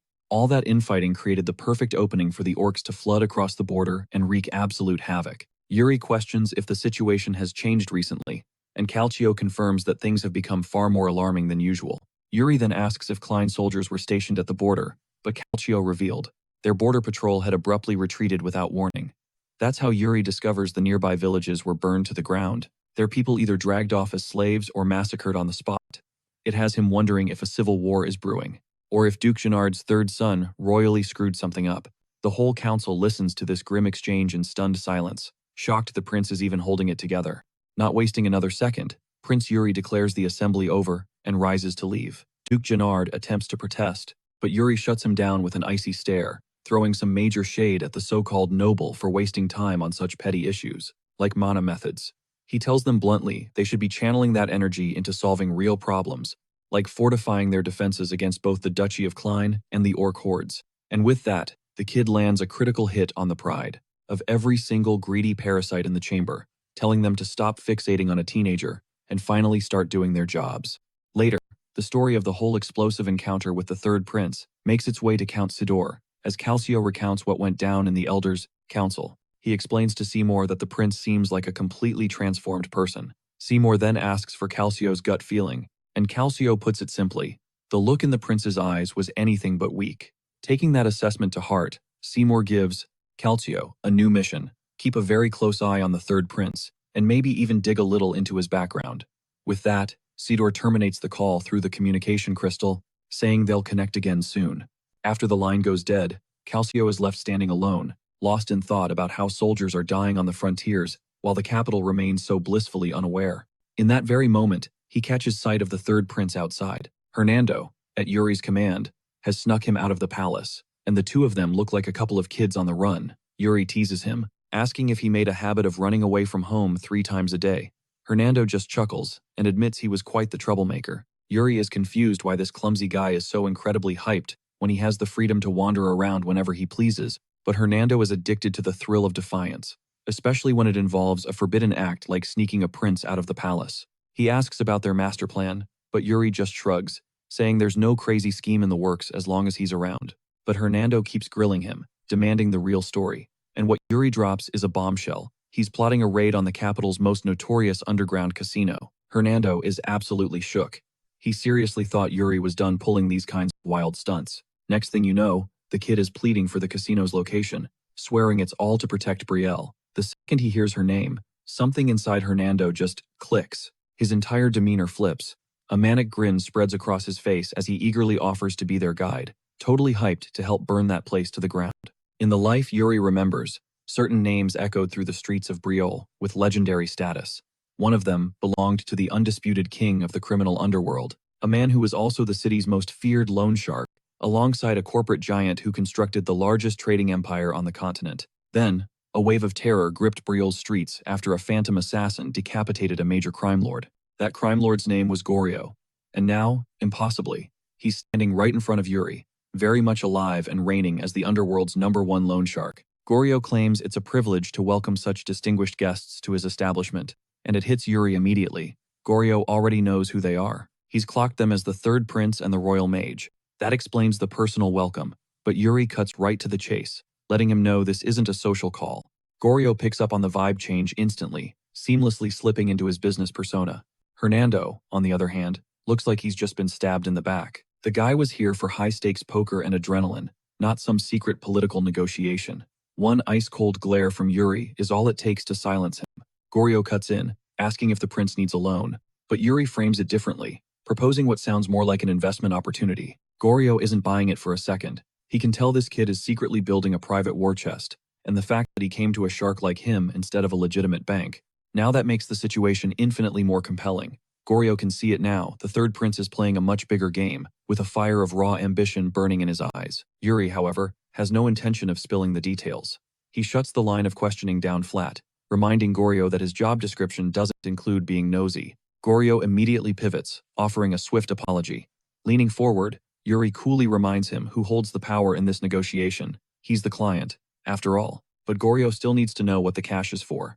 Yuri reveals his target. He plans to corner the market on mugranza, an exotic spice found only in the Klein Mountains. His gamble is that the supply is about to be choked off while demand skyrockets. Meanwhile, Hernando's head is spinning. This whole situation is escalating way too quickly. Goryo is aware that mugranza is a crucial ingredient for crafting luxury perfumes, but he's still skeptical about its investment potential. Yuri, however, radiates absolute confidence that the hype is about to explode. Hernando chimes in, remembering the civil war simmering in the Klein Principality and the rampant orc tribes plaguing the area, which makes him seriously doubt this whole spice price boom theory. A different thought begins to form in his mind. Maybe the kid's real play is to monopolize a niche local product before it goes mainstream. Yet, there's an undeniable certainty in Yuri's posture that proves this isn't some wild guess. Even Goryo starts to realize that Yuri Bryle is no clueless aristocrat cosplaying as a businessman. This kid is a predator, calculated, dangerously sharp, and holding a hand full of secrets. Then Yuri starts breaking down the financials, his royal demeanor vanishing, replaced by the cold precision of a seasoned investor.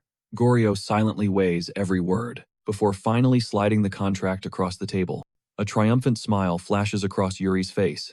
He just secured his victory. Hernando, on the other hand, is still reeling, unable to process how this kid had the nerve to take out such a massive loan, especially from a shark like Goryo. He's still muttering under his breath, complaining that he was completely left in the dark, and is totally salty that they haven't hit a single card table. But Yuri knew if he'd told Hernando the plan, the mage would have marched him straight back to the palace and ratted him out to the king. So, he kept it on the down low.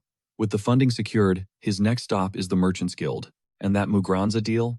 The profit is practically a sure thing. You see, Yuri knows something no one else does. He knows that when the impending civil war finally erupts, its first victim will be the region's chief alchemist, the one and only person who knows the secret to processing Mugranza, a man who is also a close confidant of Duke Klein.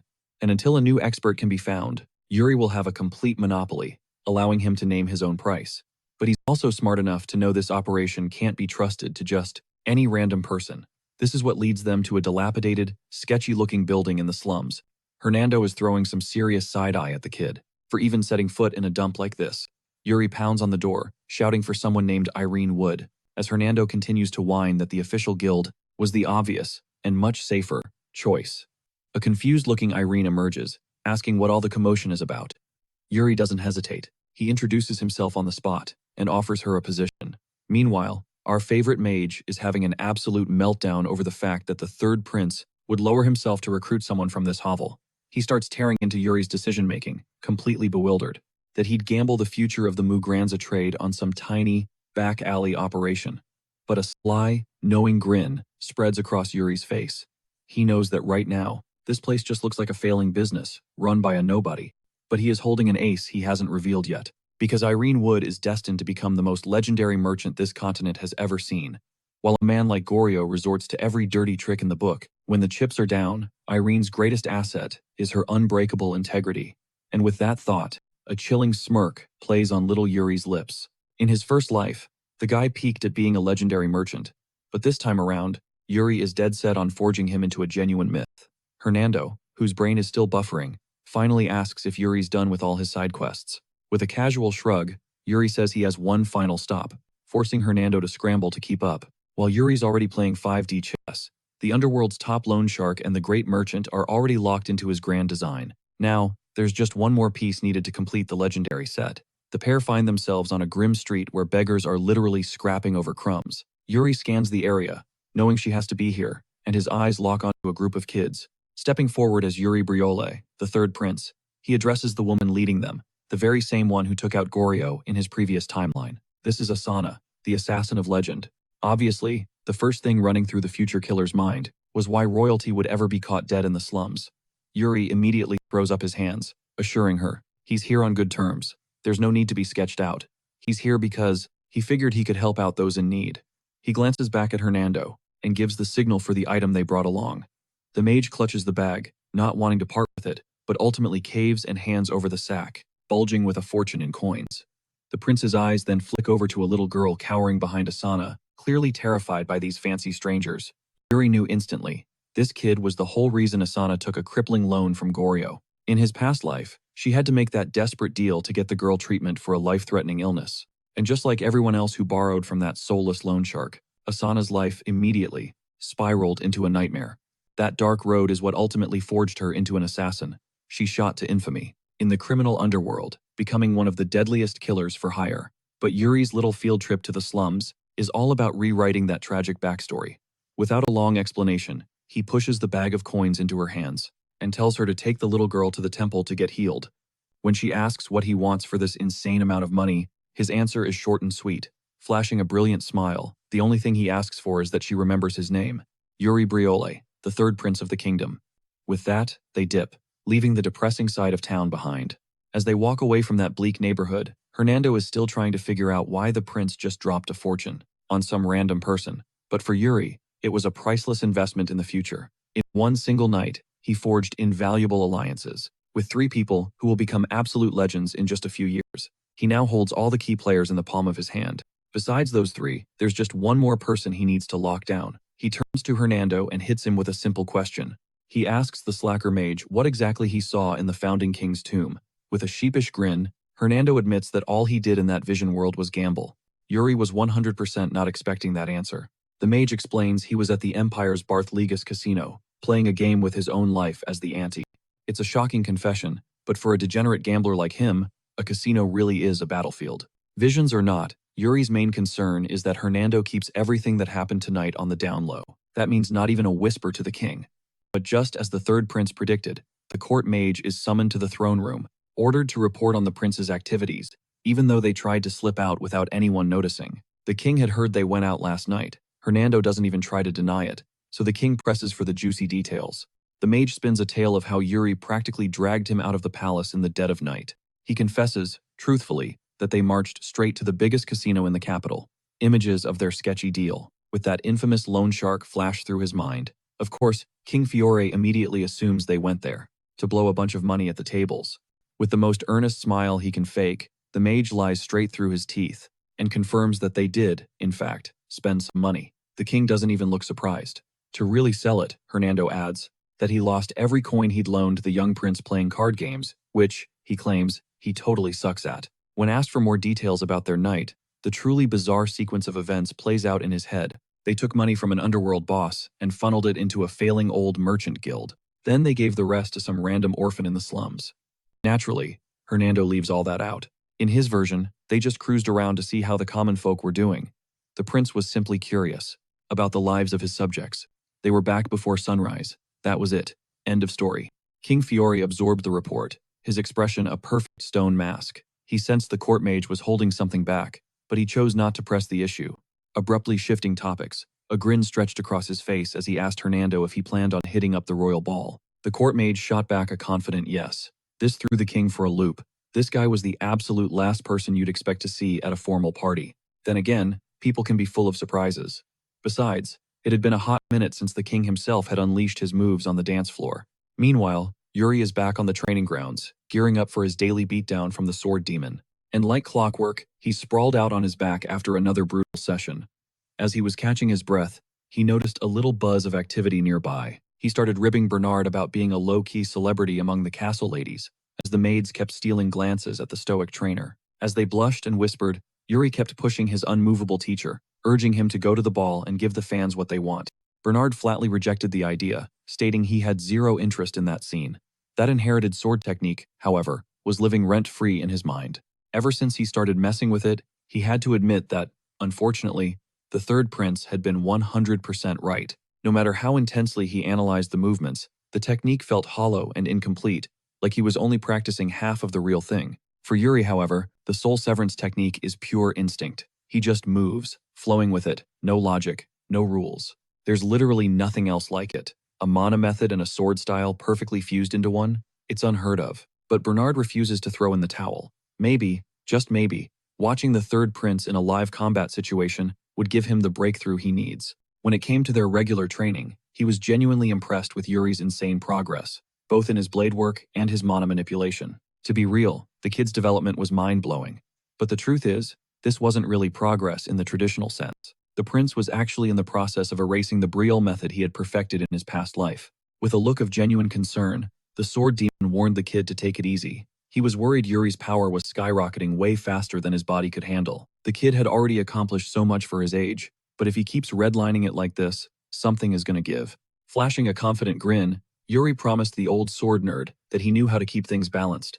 After all, nobody knew his body better than him. In fact, he was down for another round right then and there. To kick things up a notch, he tossed aside the wooden sword and drew the legendary ancestor's blade. With a cocky smirk, he challenged Bernard to draw his own weapon. The sword demon obliged, his own blade sliding from its sheath with elegant grace. To add a real thrill to the fight, Yuri proposed a little wager. If he manages to land just one solid hit, Bernard has to attend the upcoming ball. Naturally, the sword nerd shot down such a wild bet. Plus, he was pretty damn sure he was going to win this fight anyway. Beyond that, he had zero confidence that Yuri, who had absolutely no credibility, would actually make good on any bet he lost. Annoyed that his master was basically writing him off, the third prince flooded his blade with crackling mana. He shot forward like a cannonball, hunting for any sliver of an opening. Yuri's blade crashed against Bernard's, master and student trading blows with massive grins on their faces. Spoiler alert, the third prince lost. Hard. He still has a long, long way to go. A few days later, the thunder of galloping hooves echoed from every corner of the kingdom, all converging on the castle. The night of the ball had finally arrived. In one of the most lavish carriages, a tall, blond man encased in brilliant armor stared intently through the window. The empire's second prince, Georg Ivanov Granzan, was making his grand entrance. Seated directly across from him was none other than the little princess, Yekaterina Ivanov Granjan. It felt like an eternity since she had last left the empire. Tonight, there was one person she was dying to meet. A couple of hours before the main event, the third prince is getting decked out. He's finally ditched his usual plain and practical clothes for an outfit that screams royalty. In reality, he wanted nothing more than to rip off this stuffy getup. All the frills and decorations were way too flashy for him. Ina reminded him that he used to love this kind of over-the-top style. After fastening the last button and adjusting his collar, Ina turned to leave. Before she could exit, the third prince asked her for a dance, claiming he needed to get some practice in and had no one else to team up with. Ina stammered, looking completely thrown by the young master's sudden proposition. She immediately suspected he was plotting to step on her feet or trip her or something. But then, he gently took her by the hand. He pulled Ina closer, promising he wouldn't pull any stunts, no games. For tonight, they were simply dance partners, moving to their own private melody. He led, and she followed. Ina felt her heart do a little flip, and she found herself completely at a loss for words. As the dashing young master guided her with surprising care, her anxieties began to melt away. Ina bragged that she was a pretty decent dancer herself. In return, he playfully shot back, asking who exactly she'd been practicing with. Ina puffed her chest out, saying she was pretty popular, but she'd never actually danced with someone this short before. No problem though, that height gap isn't going to be an issue for long. For a few breathtaking moments, the two were lost in the dance. Ina might have stepped on his foot once or twice, but inside the magnificent ballroom, a wave of enchanting music washed over everything. The dance floor was a sea of nobles, each pair gliding across the marble with their most practiced, elegant moves. Perched in the highest booth, King Fiore sat on his throne, swirling his wine and observing the grand affair below. Over by the feast table, which was absolutely stacked with food, the three princes were kicking back, laughing, and deep in conversation. But Yuri wasn't relaxing. His eyes were methodically sweeping the room, and that's when he spotted him. Count Seymour was in the building. The guy just radiated a different energy from the other knights. And surprise, surprise, he didn't send his usual stand-in, Baron Rancha, tonight. Yuri's attention darted to his eldest brother's glasses. He leaned in and asked the crown prince if his vision was getting even fuzzier, but his big bro just brushed it off, assuring him it was nothing to lose sleep over. Just then, a powerful blast from the trumpets cut through the noise. This was the signal for a major entrance. The crowd Nobles parted like the Red Sea as the second prince of the empire strode in with his entire crew. Prince Georg marched directly to the king to offer his greetings. Fiore clasped the blonde prince's hand and gave him a polite thank you for making the journey. They traded a few more pleasantries, and then Georg finally gestured to his little sister, introducing her to everyone. The moment Yekaterina came into focus, a black hole opened up in Yuri's stomach. In stark contrast to his thunderous expression, the little princess was the picture of politeness, her greetings flawless and graceful. Who could possibly imagine that this angelic-looking girl would be the spark that burned his kingdom to the ground? Even now, Yuri can still recall their sweet, shared memories. But of course, he also remembers the inevitable, gut-wrenching finale. The image of her written apology, delivered by a carrier pigeon, still crashes into his nightmares. In this life, he swore to himself that he would never build a connection, not even the slightest interaction, with this girl. He could not afford to make the same devastating mistake, never again. His intense, silent brooding from the sidelines had already snagged the princess's attention. While the other princes of the kingdom showered her with compliments and formalities, she just offered them quick, polite smiles in return. The night dragged on. Wherever the princess wandered, Yuri made damn sure to keep a wide, safe distance. He glanced at the dance floor and saw his eldest brother gliding along with some noblewoman. Classic Cedric. He was as respectful and smooth as always. Yuri could see all the makings of a great and kind ruler in his brother. Compared to a guy like that, he felt like an absolute Neanderthal. He couldn't even successfully avoid the Empire's princess for one single night. Thank God his second brother was always there, glued to the young lady's side. Even though Yuri is shouldering the weight of a future that hasn't even happened, the feelings and the memories are still painfully real. Thankfully, Ina was there to pull him out of his funk with her incredible cookies and a warm smile. He asked if serving guests at such a massive event was draining. She just laughed and said this was a cakewalk compared to looking after a certain someone. After he devoured every last cookie from her tray, Yuri's dark mood started to lift. He leaned back against a table, just praying this night of high society drama would end soon. His thoughts were cut short by the Empire's second prince, approaching him with a searching, intense gaze. In his previous life, Gorgi Vranagrantsian became a literal legend. He was the one commanding the armies on the battlefield instead of the king. Yuri's etiquette training snapped into place on pure instinct. He executed a perfect bow and formally introduced himself as the third prince of the kingdom, to the very man who would one day leave it in ruins. It took every fiber of his being to remain composed and choke down the murderous rage rising in his throat. But unfortunately for Yuri, it looked like Georg had found something especially interesting about him. With a predatory smile, the second prince suddenly unleashed a suffocating, oppressive aura that coiled around Yuri's neck. It felt like a dozen invisible blades were dancing against his skin, teasing his vital points. The second prince asked with a grim tone if he had just turned 13 this year. Without even waiting for a reply, Georg turned and walked away, having gathered enough information to know that Fiore's third son was an exceptionally talented kid. Yuri's fist clenched in pure frustration. That guy just openly sized him up and threatened him. With that invasive pressure test, he felt just how monstrously strong Georg was, and the man wasn't even in his prime yet. Those monsters from the Empire really are a different breed of insane. All of a sudden, the sound of wine glasses shattering on the floor made everyone's head turn. Ina had accidentally spilled red wine all over Georg's cape, a massive act of disrespect against the symbol of the entire empire. But instead of looking pissed, the second prince just looked devious. Yuri saw the entire disaster unfold, and his blood ran cold. Without a single moment of hesitation, Georg's hand moved, drawing his sword from its sheath. He lightly pressed the ice-cold blade against Ina's throat, like an executioner hungry for a kill. He starts spouting some ancient crown law, claiming a mistake this big means one thing: death. And Yuri's the only one who clocked it. This absolute psycho intentionally tricked Ina. For a simple slip-up, Prince Georg demands her head, all in the name of his twisted justice.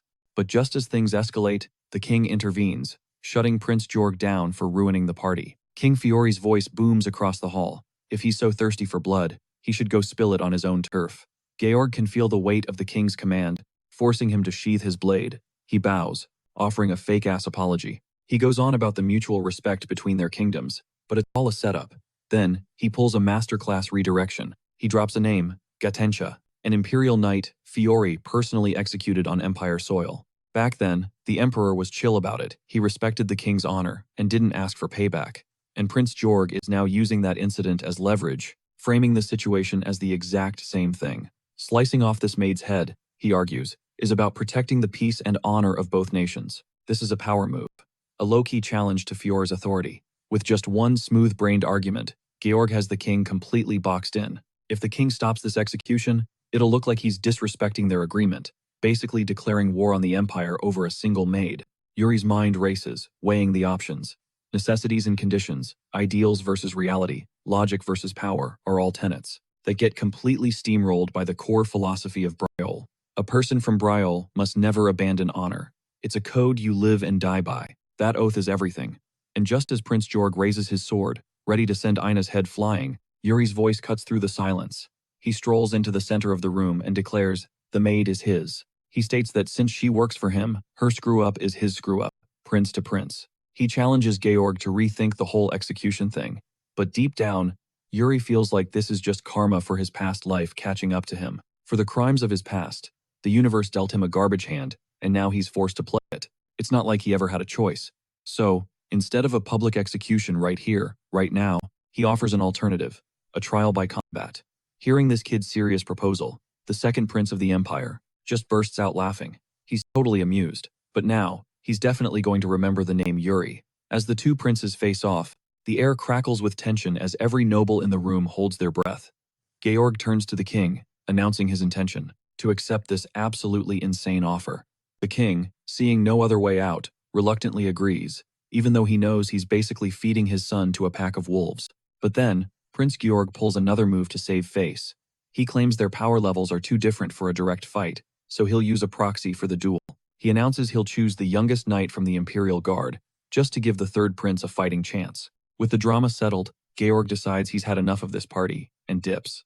The second that lunatic is gone, Yuri sprints over to Ina's side to check on her. She's still trembling, completely traumatized after being literal seconds away from losing her life, in the most horrific way possible.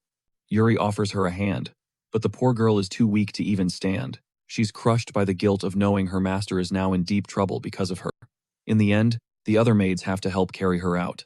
As Yuri turns to leave, he bumps right into the Empire's princess. Yekaterina's usual smile is completely gone, replaced by a dead serious look. Yuri just closes his eyes, shoving aside any pointless thoughts, and walks straight past her without a single word. From a distance, Hernando has been watching this whole train wreck unfold, wineglass in hand. Later, on the way back to his quarters, Yuri's oldest brother is waiting for him in the hall. The crown prince's usual chill vibe is gone, replaced with pure worry, as he asks his little brother, what the hell is going to happen now?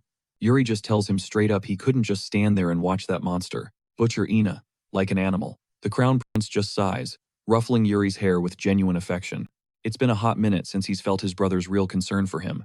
Before letting him go, Cedric asks his little bro if he needs any backup for this absolute mess he's gotten into. Sure, Prince Georg tried to play it off like he was being generous by picking a proxy close to Yuri's level, but Cedric isn't buying it for a second. He knows that if Yuri fights a knight supposedly at his skill level, it's the perfect setup for a tragic accident to happen during the duel.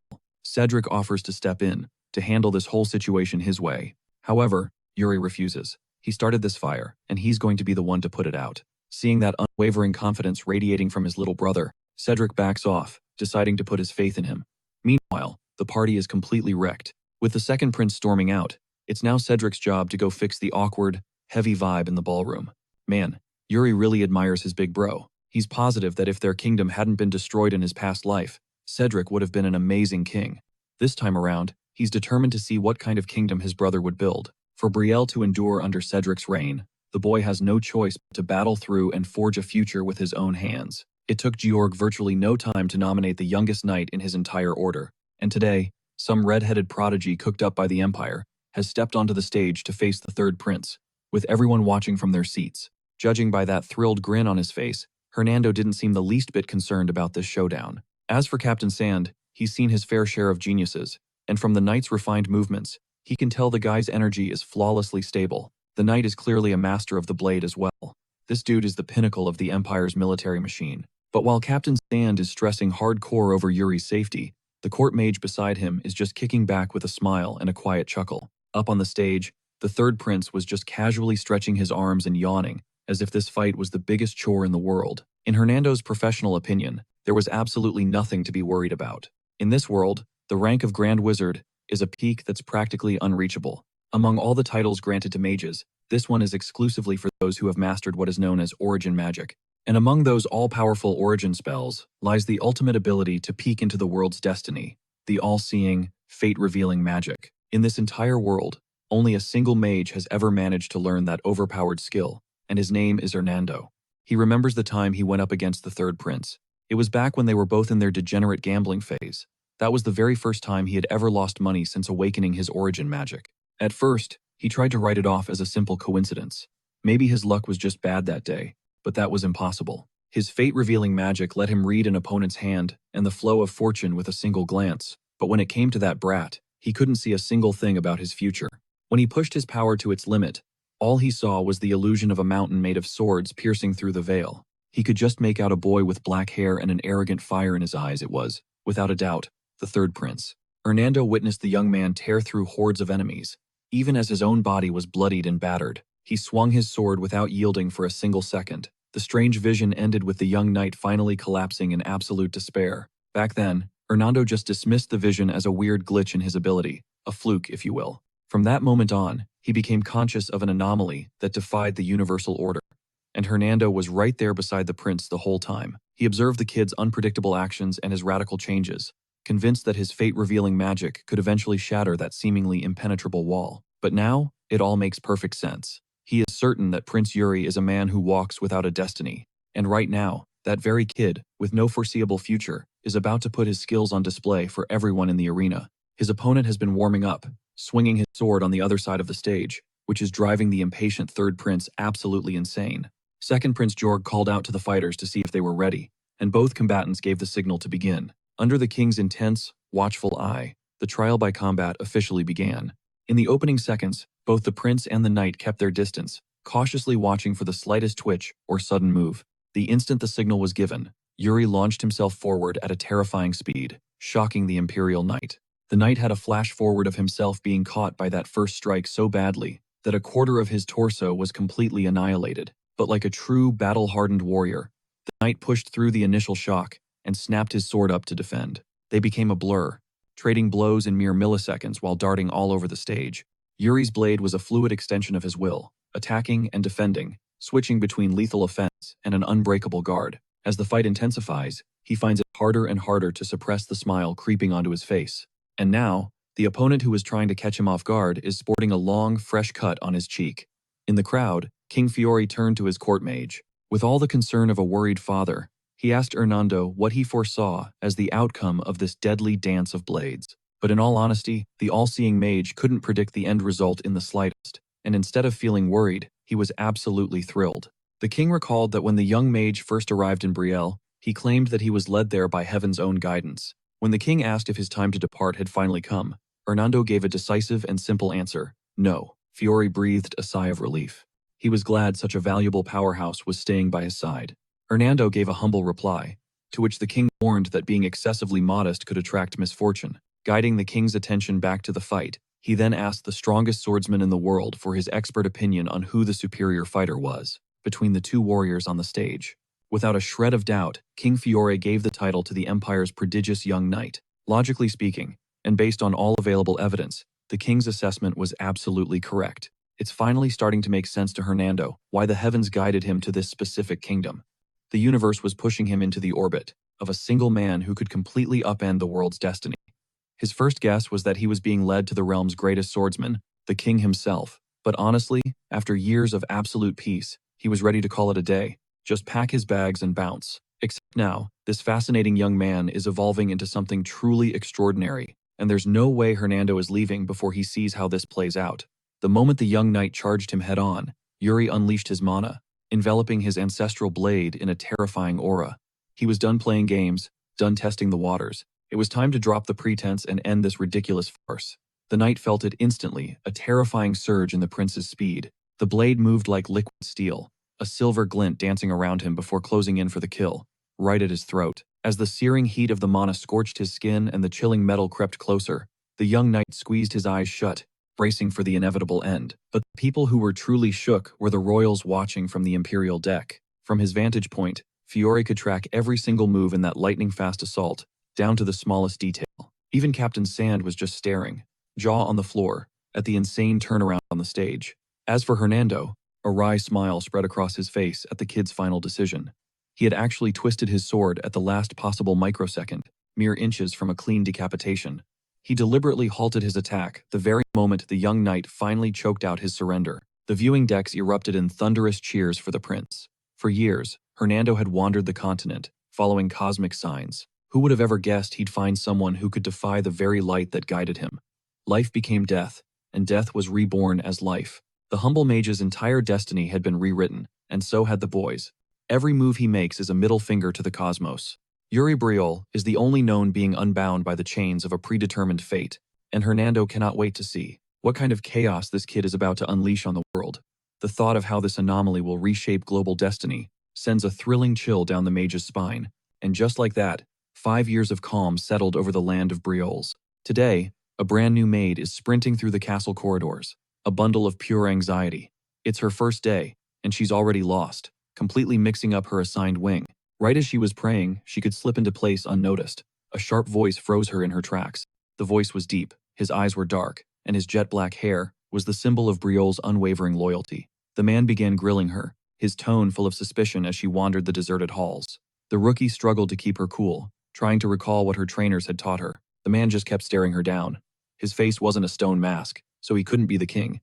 And the crown prince, well, he was known for greeting everyone with a disarming smile. This guy, though? He had sinister eyes and a slouched, crooked posture. He had to be one of the other princes.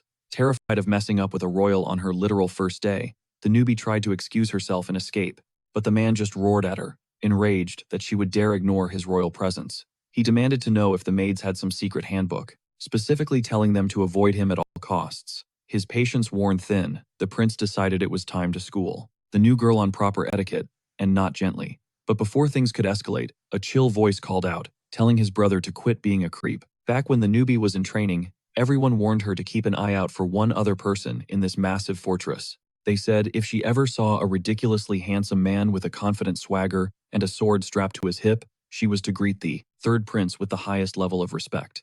After physically dragging his brother away from the terrified maid, Yuri took a walk through the courtyard, a bag of snacks already in his hand. As a thank you for saving her, the maid had gratefully given him a bag packed with rich sweets. They were actually pretty amazing. After wiping his mouth clean, Yuri centered himself. He'd finally reached the unarmed realm, a state where the strain on his body is reduced, whether he's holding a sword or not. Hitting that level after years of grinding was a massive win. It had been half a decade since Lauren's undead blade ended his first life, and sent him spiraling back to his scrawny 13-year-old body. Now, at 18, he knew the quiet days were numbered. Speaking of which, the old geezers in charge of the kingdom's future were probably in a meeting right now, running their mouths off. Yuri made his way to the conference room. He knocked, then shouted for them to open up, but got nothing but silence. Inside, he could hear the muffled sounds of a heated argument. The guard posted at the entrance suggested the third prince should probably try knocking again, a little louder this time, so someone might actually hear him. But Yuri was done being ignored. He channeled his enhanced mana straight into his fist and simply obliterated the door. The high-ranking nobles of the kingdom looked up, completely stunned, and confused by the third prince's sudden appearance. "Sorry for busting in," he said casually. "I was knocking for like a full minute, but it seems like nobody heard me." With a shrug, he added, "So, I used a little more force the second time." Yuri then turned to his father, seated at the head of the table, and demanded a seat at the table. Once he was settled, the heated debate over the final, massive agenda item raged on. A young count reignited the argument, insisting they had 0 troops to spare for any allies beyond their own borders. If the aristocracy was just going to ghost the empire's desperate plea for help, then they damn well better be prepared to handle the fallout themselves. But Yuri wasn't just listening to the words. He was reading the room, seeing exactly why everyone was so dug in on their positions. Everyone was ruthlessly calculating their potential gains and losses. It was all just a high-stakes game of numbers. And if his memory served him right, this so-called coalition of allied forces, and the absolute slaughter it was about to walk into were kicking off any day now. The Empire had put out a call to every neighboring territory. The mission? To cobble together a joint military force. They were begging for soldiers from every nation, hoping to build an army, massive enough to launch a huge orc raid deep into the east. The only problem? Yuri knew this entire operation was doomed to be a spectacular failure. Enraged, the orcs would tear through the human army like paper, putting catastrophic pressure on all the border nations. But here was the truly messed up part. The orcs would mysteriously bypass the Empire entirely. That's when it would click for everyone that the letter, the failed raid, and the entire bloody aftermath had been a perfectly engineered catastrophe from the very beginning. In that timeline, Brielle lost some of its greatest knights and heroes, a legend named Sir Leon Flandre among them. But with Yuri in the room where it all goes down, he refuses to let history repeat itself. The council was deadlocked on whether to commit their soldiers to this suicide mission. And just before the whining and complaining about protecting their precious numbers could spiral out of control, Yuri cut through the noise and volunteered to deploy to the front lines, personally. He would join the Allied forces to prove their kingdom's commitment to the world. As for these posturing old men, he only asked them to finally act like nobles and stop dragging the Brielle name through the mud. Hearing his son speak with such conviction and authority pulled a faint smirk onto the king's face. He was genuinely impressed. His boy had just delivered a solution that flawlessly checked every single political box. Later on, Yuri made his way to his sanctuary, the training grounds, for a sparring session with Bernard, one of his brothers in arms. But then, his actual brother, the obnoxious one, stormed into the arena, demanding to know if the rumors were true, that his little bro was actually shipping out to the front. The arrogant, clueless brute just couldn't process why Yuri would ever abandon his safety, when he could live a pampered, untouchable life inside the castle walls. Yuri shot back that what he was doing is the very definition of a royal's duty. With a heavy sigh, the second prince admitted he finally saw what his little brother was all about. A new light flickered in his eyes, a fresh respect for the stakes, and he swore he would defend the palace while Yuri was gone. Then the weirdo sprinted off with his goofy-looking run. At this rate, Yuri would just be relieved if that idiot managed not to burn their home down, let alone protect it. Speaking of leaving, the third prince turned to his oldest friend and mentor, Bernard, and asked him straight up if he was worried. The legendary sword demon figured that as long as the kid didn't do anything too insane out there, he'd come back in one piece. For a guy as critical as Bernard, that was practically a glowing endorsement. Still, he pressed the prince to stay sharp and never let his guard down. From his days on the battlefield, Bernard knew firsthand how deceptively dangerous orcs could be. Those hulking brutes are way stronger and more vicious than you'd ever expect. He warned Yuri to be on the lookout for a specific type of orc, the ones carrying ragged, tattered flags on their backs. Those things are on a whole other level, like something ripped out of a nightmare. They're orc falls, an especially savage and powerful breed of the species. Yuri just nodded, assuring his mentor that it would all be fine. He had his own ways of handling things, after all. Just then, their conversation was cut short by Ina, who burst into the training hall, gasping for air. She had sprinted all the way over to tell her master that his guest was here, and he'd brought the package he ordered. You see, Yuri has a countermove for this doomed orc raid, a very, very special one. The guest Ina was talking about was already in Yuri's office, casually sipping tea when the third prince walked in. The man, Guillermo, vice president of the Elaine Merchant Guild, shot to his feet and gave a deep, respectful bow. Yuri had expected to meet the guildmaster, Elaine, today, but the madam herself was currently out on a supply run, so her second-in-command had to fill in. It was wild. Even after their guild blew up over the last 5 years, she still insisted on running the most dangerous missions herself. She always said it's what she was built for. But Guillermo didn't show up just to chat. He presented an ornate box, delivering Yuri's special order. The third prince popped it open with a grin, and there it was, the complete 4-piece dagger set known as Elementarian, finally in his hands. Guillermo confessed he had to pull a ton of strings to acquire it, and he couldn't believe the astronomical price tag for what he thought were just some fancy, decorative knives. But these were so much more than decoration. They were powerful artifacts, pulsing with ancient, forgotten magic. The moment Yuri channeled his mana into the blades, Guillermo looked like he was about to have a heart attack. Just to mess with the guy a little more, Yuri slowly guided the glowing tip of a dagger right toward the merchant's face. When the blade was finally pulled away, Guillermo gasped, letting out a breath he didn't even realize he was holding. The prince's control over his mana was just unreal. And then, a flicker of movement, a dark shape materializing in the room. It was impossibly fast, completely silent. Yuri caught it in his peripheral vision, but Guillermo, still recovering from the shock, saw absolutely nothing. The sight of a shadowy figure is Yuri's cue to dismiss the businessman. He demands a complete report in a few days' time. He wants a full breakdown of the Empire's raid preparations. The second Guillermo is finally gone, Yuri collapses onto the couch. He summons someone from the darkness. From the void, Asana materializes behind him, decked out in her full assassin gear. First on the agenda, he needs to know if she dealt with their Goryo problem, just as he commanded. Asana confirms she sent the loan shark a message he won't forget. In the dead of night, she paid that scumbag a little visit and made it crystal clear he needed to stay in his lane. Yuri only had to step in because that money-grubbing rat kept sniffing around Elaine's fortune. On her way in, Asana overheard the servants gossiping about her boss joining the Union Army.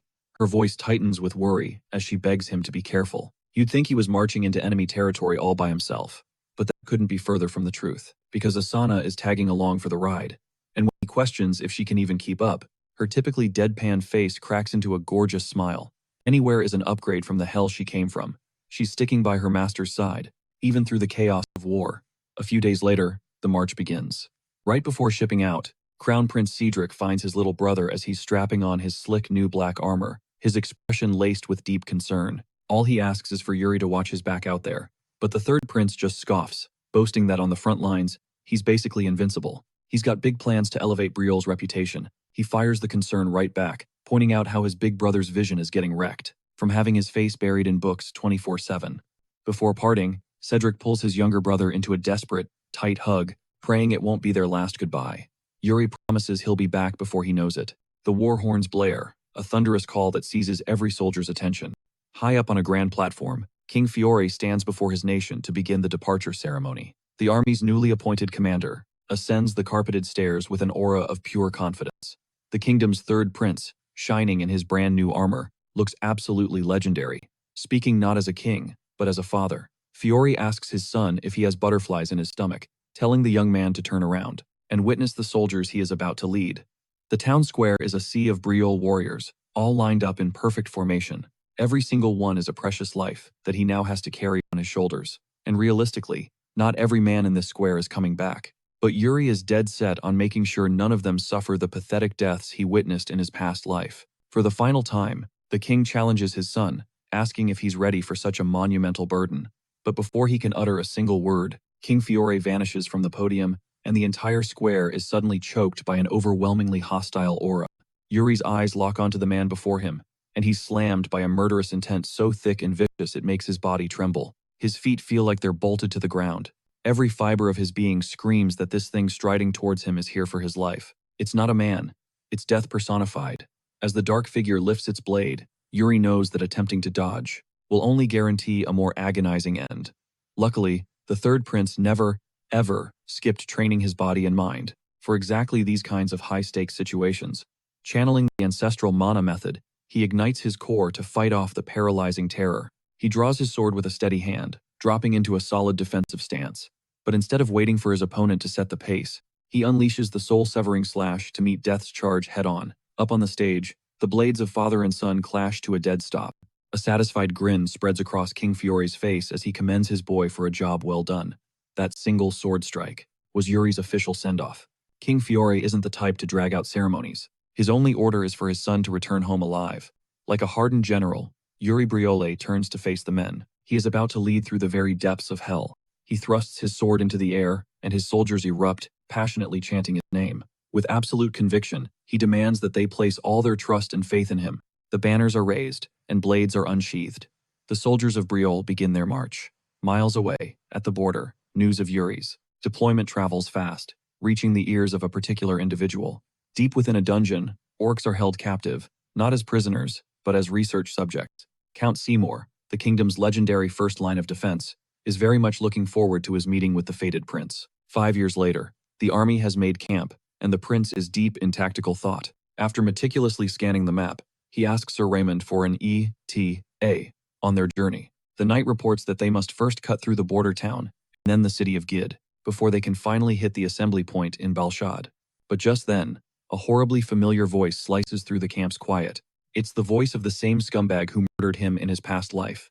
His name is Roland the Margrave's eldest son, Model. He drops to one knee with a perfect, gentlemanly flourish, introducing himself with a level of knightly grace that low-key weirds our prince out. But Yuri plays it cool and gives the guy a nod. The blonde knight then excitedly announces that there's something deeply personal he's been dying to tell him. As Yuri cautiously asks what that could possibly be, Roland's face flushes bright red like he's looking at his ultimate crush. He then just erupts, screaming that he has an insane amount of respect for the prince. Ever since he heard the story a few years back about how the prince defended a mere servant, he's been a total stan of his top-tier knightly conduct. It takes our boy a full second to even process that absolute fire hose of wild compliments. He finally manages a reply, assuring the guy he's also heard good things from his father, and that he hopes they can work well together. This praise practically sends Roland to the moon with joy, and with the fanboy moment concluded, the crew finally moves out. Just before they depart, however, Sir Raymond gives him a heads up not to get offended if the Count of Cedor gives them the cold shoulder. The dude is infamous for his icy demeanor, so you can imagine our prince's shock when he arrives to find a massive welcoming committee waiting for him, positioned right outside the Cedar Fortress. Margrave Jaime is there to greet our hero personally. The Margrave explains that his troops are throwing a whole celebration because he's a living legend, the youngest prince to ever command from the field, a commander who actually gets his hands dirty on the front lines. Then, totally switching gears, the Margrave asks if he's ever fought an orc, and our boy proudly puffs up his chest and says he has. Until his brain helpfully reminds him, the only orc he's seen was in a picture book. He makes a smooth recovery though, saying he'd be honored to learn a thing or two from the veteran soldiers of Cedar, the ones who have actually slain orcs. Sir Jaime digs the humble attitude and offers to hook him up with a seriously cool welcome gift. They descend deep beneath the ground into a place that looks suspiciously like a dungeon, where a guard unlocks a heavy door with a very shady grin. Sir Jaime gestures inside, letting our prince know his gift is waiting. Without a hint of fear, our boy strides in confidently, leading his squad from the front. In that same instant, a heavy iron door slams shut right behind them. He immediately demands to know what the old man is playing at, but Sir Jaime just calmly tells him not to sweat it. All at once, a line of torches flares to life, illuminating a path towards something menacing in the darkness. As Yuri's eyes adjust, what he and his men see standing before them is enough to short-circuit their brains. He wonders aloud if it's an orc inside the cage, but Sir Jaime simply calls it Prisoner 69. The man clarifies that he's been using the creature as a live test subject, dissecting every detail about its brutal species to develop anti-orc battle tactics. Our prince asks if this is the so-called gift, and the old man smirks, saying there's no better present. Especially with war looming on the horizon, Yuri forces a grin back and thanks him, thinking Jaime has to be completely unhinged to use captured orcs as live practice dummies. Spotting the nervous look on one of his knights, a man named Simon, he turns to him. He tells Simon to just spit out whatever he's thinking. Simon admits that this whole situation is messed up using a prisoner of war like this, even if it's only an orc. Hearing this, the prince agrees that he's not wrong, and then issues a command to Sir Jaime. Open the cell door. The reinforced gate grinds open, and the orc stalks out, absolutely seething with fury. As Yuri turns back to Simon, he orders him to get some real-world combat experience against an actual orc. Just as the massive beast roars and shatters the stone beneath its feet, Simon steps up to the challenge, bracing himself for the fight. But right after, the orc just collapses, face-planting on the ground. Simon stares, utterly confused. He turns around and repeats that it's just wrong to fight a captive orc, one that has been imprisoned and has clearly lost its will to live. But that tiny moment of distraction is all the opening the orc needs to slam a fist into his skull, nearly caving it in. The other knights start to panic. The orc violently wrenches Simon into a headlock with one massive bicep, clearly using him as a human shield. A voice cries out, pleading with our boy to save the knight, while Sir Jaime coolly notes that the orc has already been worn down. The beast begins to bark out what sounds like complete nonsense.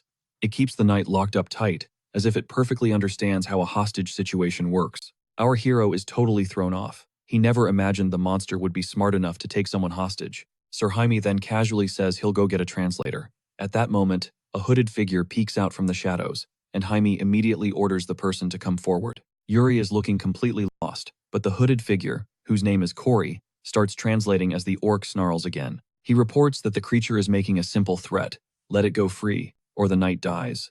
As if to prove its point, the orc yanks the knight's arm so hard he screams in pain. Our hero calls Hernando forward. The mage instantly conjures a spell in his hand. He then unleashes a blast of binding magic that wraps around the orc, catching it completely off guard. He gives the signal, and our boy moves like a blur. He dives in, rips the knight free, and leaves the orc roaring in absolute fury. He shoots a look at Sir Jaime, basically asking if this is some kind of special edition orc. The Margrave confirms it, adding that this one is terrifyingly intelligent. He explains that when they first snagged the creature, it was chomping on knights like they were gummy bears. This sends one of the knights into a blind rage who charges forward, screaming for blood, but our hero just tells him to take a major chill pill. Yuri clarifies that he's not stopping him out of some misguided mercy, then gestures to something lurking behind the orc. In the background, rows of caged monsters are locked in a death stare with the knights, looking like they're ready to rip them to shreds. The second they get an opening, it's over. He warns them that the actual battlefield will be infinitely more savage.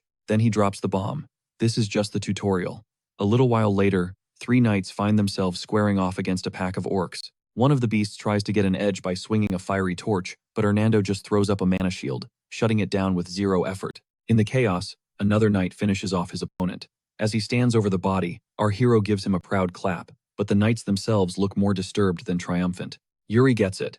This whole thing feels wrong since the orcs are practically sitting ducks, but he hammers home that the knights need every brutal second of this training. For the war to come, Sir Jaime admits this inhumane training clashes with their code of honor, but his voice turns to ice as he states, such monsters are not worthy of mercy. With that settled, he guides them deeper down a corridor, explaining that the orcs they fought were nothing more than empty shells. He continues, detailing the unspeakable horrors prisoners face in the orc camps, before pausing at a massive, reinforced door. He warns them that the twisted result of those acts is waiting for them inside. As the knights peer into the room, their eyes widen in absolute horror. Before them stand half-orcs. Yuri, however, doesn't even flinch, only remarking that their numbers are greater than he anticipated. Sir Jaime grimly lays out the sickening truth. Orcs abduct humans for forced breeding, and these abominations are the outcome. Our hero looks the old man in the eye and asks if he hates the orcs. Sir Jaime's reply is instant and laced with venom. He despises them with every cell in his body, and he swears he won't rest until every single one is erased. Our boy clocks the chilling calm in his voice, and thinks to himself that everyone has a sworn enemy. For Sir Jaime, his sole purpose in life is to eradicate every last orc. It makes a horrifying kind of sense, especially since he was the one who discovered his own son's corpse. In one of their wretched villages, that storm of grief and fury still blazes in his eyes. The next morning, Yuri is perched on a cliff, taking in the sunrise, when Sir Jaime approaches with a request. Take Cory with you. Our boy remembers him, the translator from the day before. A slight smile touches his lips. He praises the man's fluency in the orc language, calling it an insanely valuable skill. Cory opens his mouth to explain something, but our hero cuts him short, saying he's already aware. He tosses a gauntlet to him, leaving the half-orc completely floored. Then he tells him to quit worrying and just focus on the job. Cory sputters, insisting he can't possibly accept such a priceless gift. But Yuri just blows him off and calls out for Raymond, asking the knight if they're getting close to the border. Raymond confirms it and mentions that monster hordes are a rarity out here. Yuri just shakes his head, warning him not to let his guard down. Even at the border, a horde is always a possibility, and their mission objective is to wipe them off the face of the planet. The scene then cuts to a merchant caravan, where the travelers are looking around with a growing sense of dread. Just as they realize something is deeply wrong, armed riders burst from the trees, charging them with blades already drawn. Their leader doesn't hesitate for a second, his blade carving through the merchants in a savage, brutal arc. The ground turns red as the encounter becomes an absolute bloodbath. We snap back to the prince, riding his horse and looking back thoughtfully. He thinks to himself that it would be a catastrophe if anyone found out that Cory is a half-orc. Still, he did leave him in Hernando's care. For the time being, there shouldn't be any problems. He glances at the map in his hand and then calls out to Jared, informing the knight that he's been assigned to scout ahead. Jared immediately looks terrified, knowing the area is crawling with monsters. Jared tries to argue that the monsters usually scatter when they approach, but the prince completely shuts him down. He says they're going to have to face them sooner or later anyway. Then Yuri starts to needle him, asking if he's too terrified to handle the task. Jared just stands there, fuming in silence as the prince keeps poking at him. Finally, after being mocked one too many times, he spins around and storms off to complete the mission, which brings a victorious grin to our hero's face. Riding up to join him, Sir Raymond points out that the prince is giving Jared some very special attention, and our boy just replies that he gets a kick out of messing with him. Changing gears, the prince asks Raymond why he decided to join the war. Raymond admits it's been a long time since he was asked that, but his reason has never wavered. He declares it with absolute conviction, that he fights for the sole purpose of keeping Brielle safe, which earns a faint smile from Yuri. The prince then orders him to take command of the main unit. He says he wants to go check on Jared personally, before kicking his horse into a gallop and racing ahead. It isn't long before he spots a hidden camp, and in a flash, he ambushes a hooded figure lurking on the edge of it. Our hero warns his new prisoner to keep silent if he values his life. Just then, Jared calls out that he found exactly what they were hunting for, gesturing emphatically toward the camp just ahead. He sputters that it belongs to the bandits. The prince figures their captive is just some lookout, but something feels off. Why would the leader send only a single man? Trembling, the bandit frantically insists the prince's guess is spot on. He swears he's nothing more than a low-level grunt. Then, a flash of crimson dangling from the man's neck snags the prince's gaze. Ripping the necklace free, Yuri demands to know what it is. The terrified bandit reveals. Their leader forces them to wear it on every patrol. With his sword drawn, the prince presses him. What kind of enchantment is woven into the artifact? The bandit swears he has no idea, so our hero decides he's a dead end. Turning away, Yuri boldly declares he'll just hunt down the bandit chief and rip the truth out of him personally. A few hours drag on, and the sun begins its descent as the two continue their scouting mission. Suddenly, Jared's voice cuts through the silence. He's spotted movement. He reports their soldiers are in position with a few scouts already pushing ahead. The prince asks if the knights can handle the cleanup after he unleashes his inner barbarian on the thugs. Jared just freezes, completely blindsided by the question, but Yuri offers no explanation. Instead, he tells Jared to get a move on if he wants to rack up a kill count. With that, he explodes forward, completely ignoring Jared's frantic shouts that it's a suicide mission to charge in alone. Our hero couldn't care less, barking orders to advance as he spearheads the assault. Inside, the bandits hear the chaos erupting and wonder what in the world is happening. They look up just in time to see the sun blotted out by a shadow before the prince comes crashing down on them. They are too paralyzed with shock to even move as our hero greets them with a chillingly innocent smile. By the time night has fully blanketed the sky, the knights finally storm the camp. There, they discover the prince, just chilling by a small campfire, smack in the middle of a field of bodies, and openly mocking them. He cracks a joke about them taking their sweet time. Jared, gasping for air, chews him out for pulling such a reckless stunt, but Yuri just shoots back that they should have been faster. He then pivots to Raymond, all business, asking for a report. Raymond confirms all the stragglers have been mopped up, and, more importantly, they didn't lose a single knight. In high spirits, the prince commands his men to gather whatever meat they can find for dinner. He declares that tonight's special is mystery meat on a stick. Jared groans that the gamey stench will be nauseating, but Yuri just smirks. He says Jared just doesn't have the palate for a real warrior's meal. As they discuss setting up for the night, a bandit playing dead slowly starts to push himself up. Raymond then informs the prince their next destination is Gid, warning they'll likely cross paths with another army. Over there, while casually kicking the zombie bandit in the face, our hero asks which nation they might run into. Raymond's expression turns grim as he answers it might be the Holy Kingdom itself. Yuri states the obvious. The Holy Kingdom's soldiers are packing divine healing magic. Raymond advises that it's probably smart to stay on their good side, so they have medics to patch up their wounded down the line. He then mentions the commander of this particular force is a young princess. Rumor has it she's already on track to be booted from the line of succession, which is exactly why she's desperate to score a major victory. The news sends Yuri deep into thought, and Raymond asks if he wants the knights to dig up some more intel on her. Yuri waves him off, saying there's no need, since he can just ask the princess himself. Gid is the central checkpoint for all allied forces marching toward Balshad. But even though the city is supposed to be a major supply hub, it's completely isolated, and everyone who enters has to play by the local rules. Halting his troops outside the walls, our hero orders Raymond to whip their men into shape before they go inside. The scene cuts to the Lord of Gid, who greets the prince with a massive smile. They shake hands, and Yuri offers his profound thanks for Gid's support. The Lord lets out a booming laugh, reminiscing about how Fior Briol gave the orcs hell back in his day, and our hero swears he'll live up to the family name. At that exact moment, a butler rushes in, whispering something urgently to the old man. The Lord immediately announces the princess has arrived, and asks if the prince would care to meet her. Yuri agrees, and moments later, the holy princess makes her grand entrance. The Lord greets her warmly as she strides in, clad in shimmering plate armor and flanked by her personal guard. She introduces herself with cold formality, and the Lord says it's an honor. But the instant her eyes fall on Yuri, she gives him a nasty side-eye and bluntly asks if he's one of the Lord's servants. The jab completely throws him for a loop, and before anyone can react, she adds that he should make himself scarce like a good boy. As the higher-ups try to hash things out, the Lord attempts to lay out the situation, but one of the knights completely blows a gasket and starts screaming right in Yuri's face.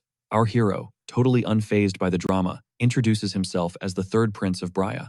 That bombshell drops, and the entire room goes dead silent. You could hear a pin drop for a solid few seconds before the knight stammers out some kind of apology. But Yuri, ever the drama king, cuts him off, claiming it was all his fault for dressing so casually. The princess just facepalms hard. All her other knights are bowing their heads, begging for forgiveness.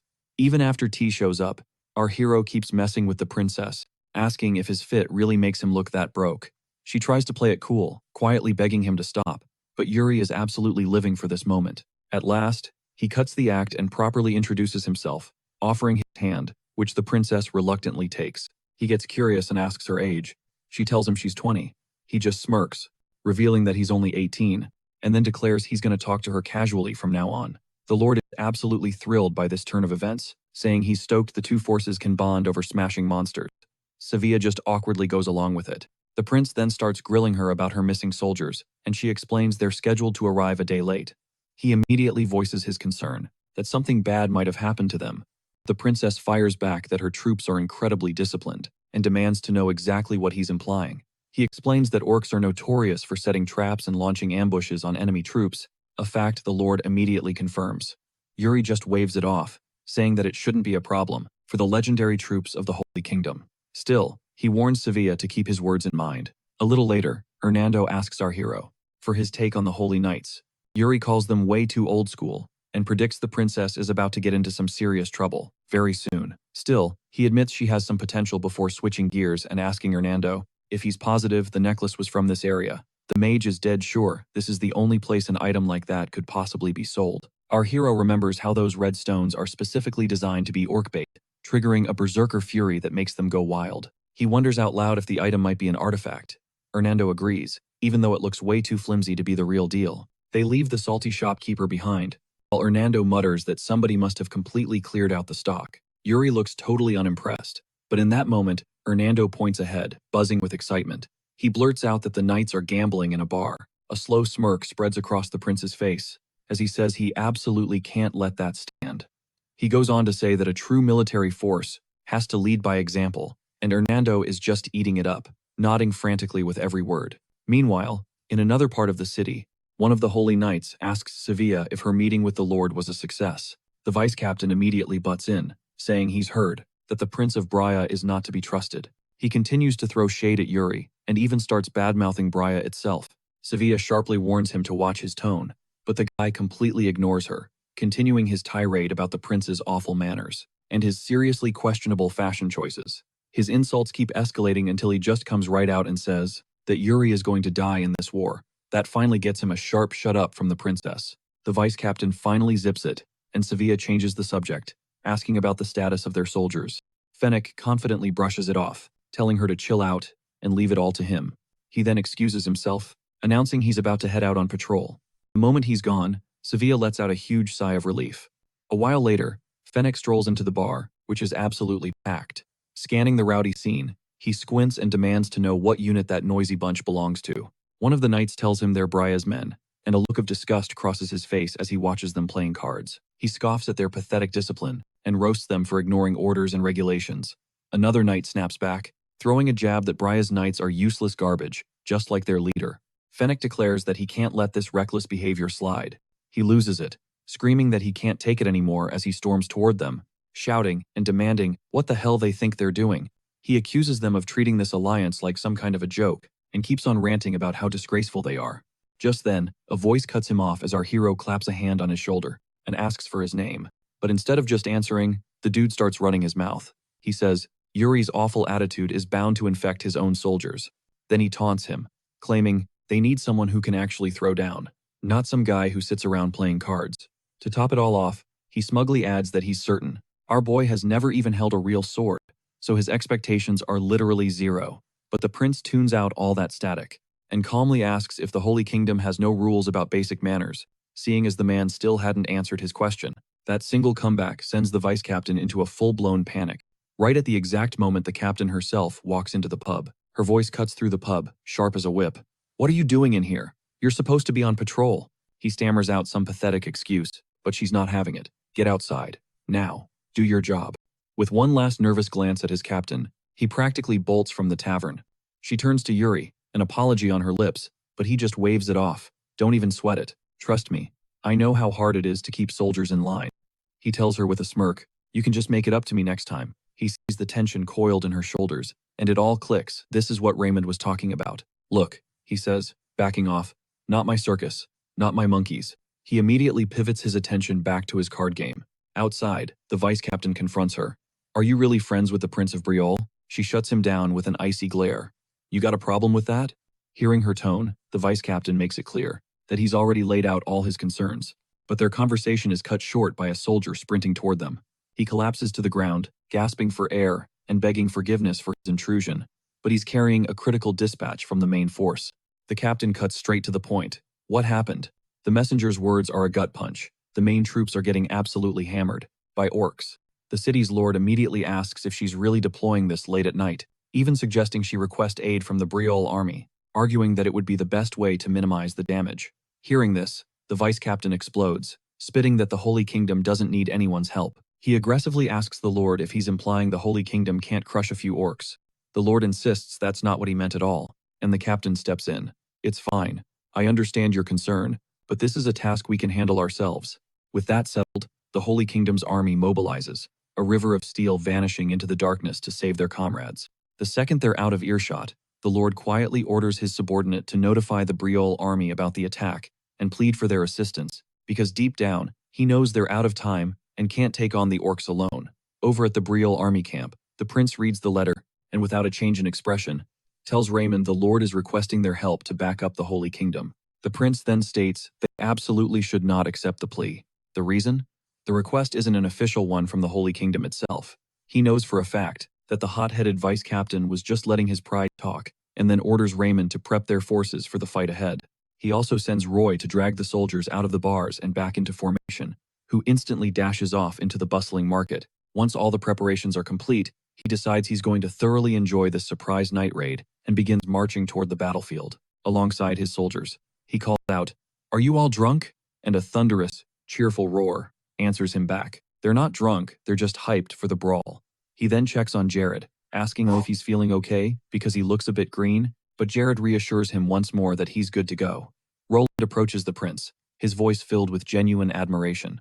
"I'm seriously impressed. Not only did you forgive the Holy Knights, but now you're riding out to save them. For doing that, you're a true leader." Hearing that, Yuri briefly wonders if Roland was always this dependable, or if he's just seeing a totally different side of him now, and he realizes it's because he himself has undergone a massive change. A scout's voice suddenly bellows, "I see them. The Holy Knights are in sight," and the prince declares, "This is our first dance with the orcs. Boys."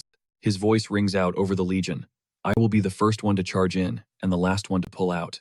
In the name of the third prince of Briol, I order every single one of you to make it back alive." As the Holy Knights thunder toward the fight, their captain is kicking herself. She was sloppy, and she completely failed to anticipate a potential ambush.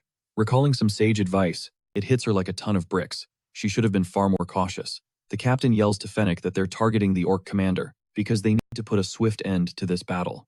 The vice captain barks orders for the soldiers to form a charge line, ready to crash into the orc horde, and the soldiers rush toward the enemy line without a moment's hesitation.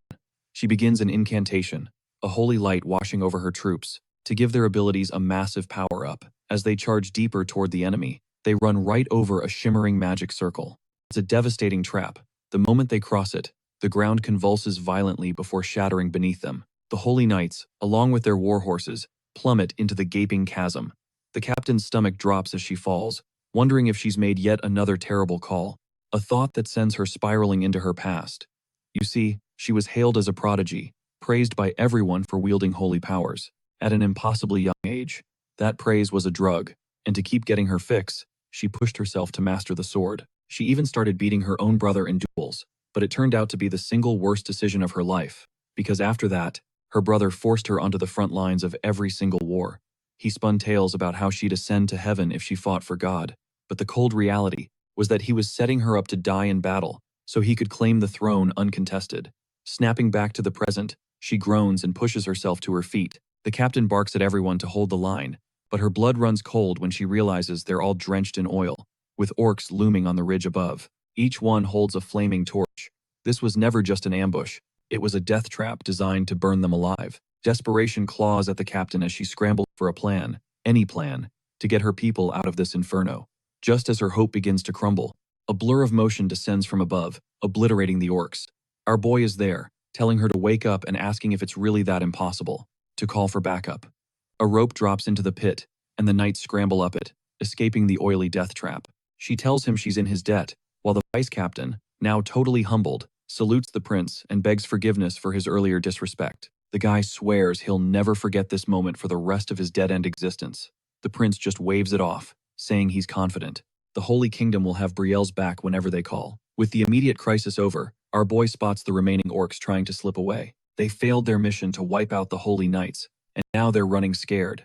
He roars for the soldiers to hunt them down, leaving no survivors. Suddenly, the prince locks eyes on the Orkwall's personal banner. His whole demeanor shifts, ready for a boss fight, as the captain watches with a knot of worry in her stomach. The orc chieftain whips up his bow, launching a lightning-fast arrow straight for our boy's heart. But with a flash of steel, he splits the projectile perfectly in half. He can feel the commander's rage boiling over, practically aimed at him personally, so he decides to lean into it. With a smirk, he tells the captain he'll be right back. But she grabs his arm, her eyes wide. You're seriously going to 1v1 an entire squad? That's not brave, it's insane. Our boy doesn't even bother with a reply. He just explodes into a dead sprint, straight toward the orc line. One of the brutes spots him coming, and hurls a spear with everything he's got. As the weapon screams through the air, our boy is thrown back into a memory from 5 years prior. He remembers Bernard explaining the heart-soul slash. The old master taught him that battle is pure chaos, with a million variables that can shift the tide in an instant. The only way to counter that chaos is to master every possible scenario.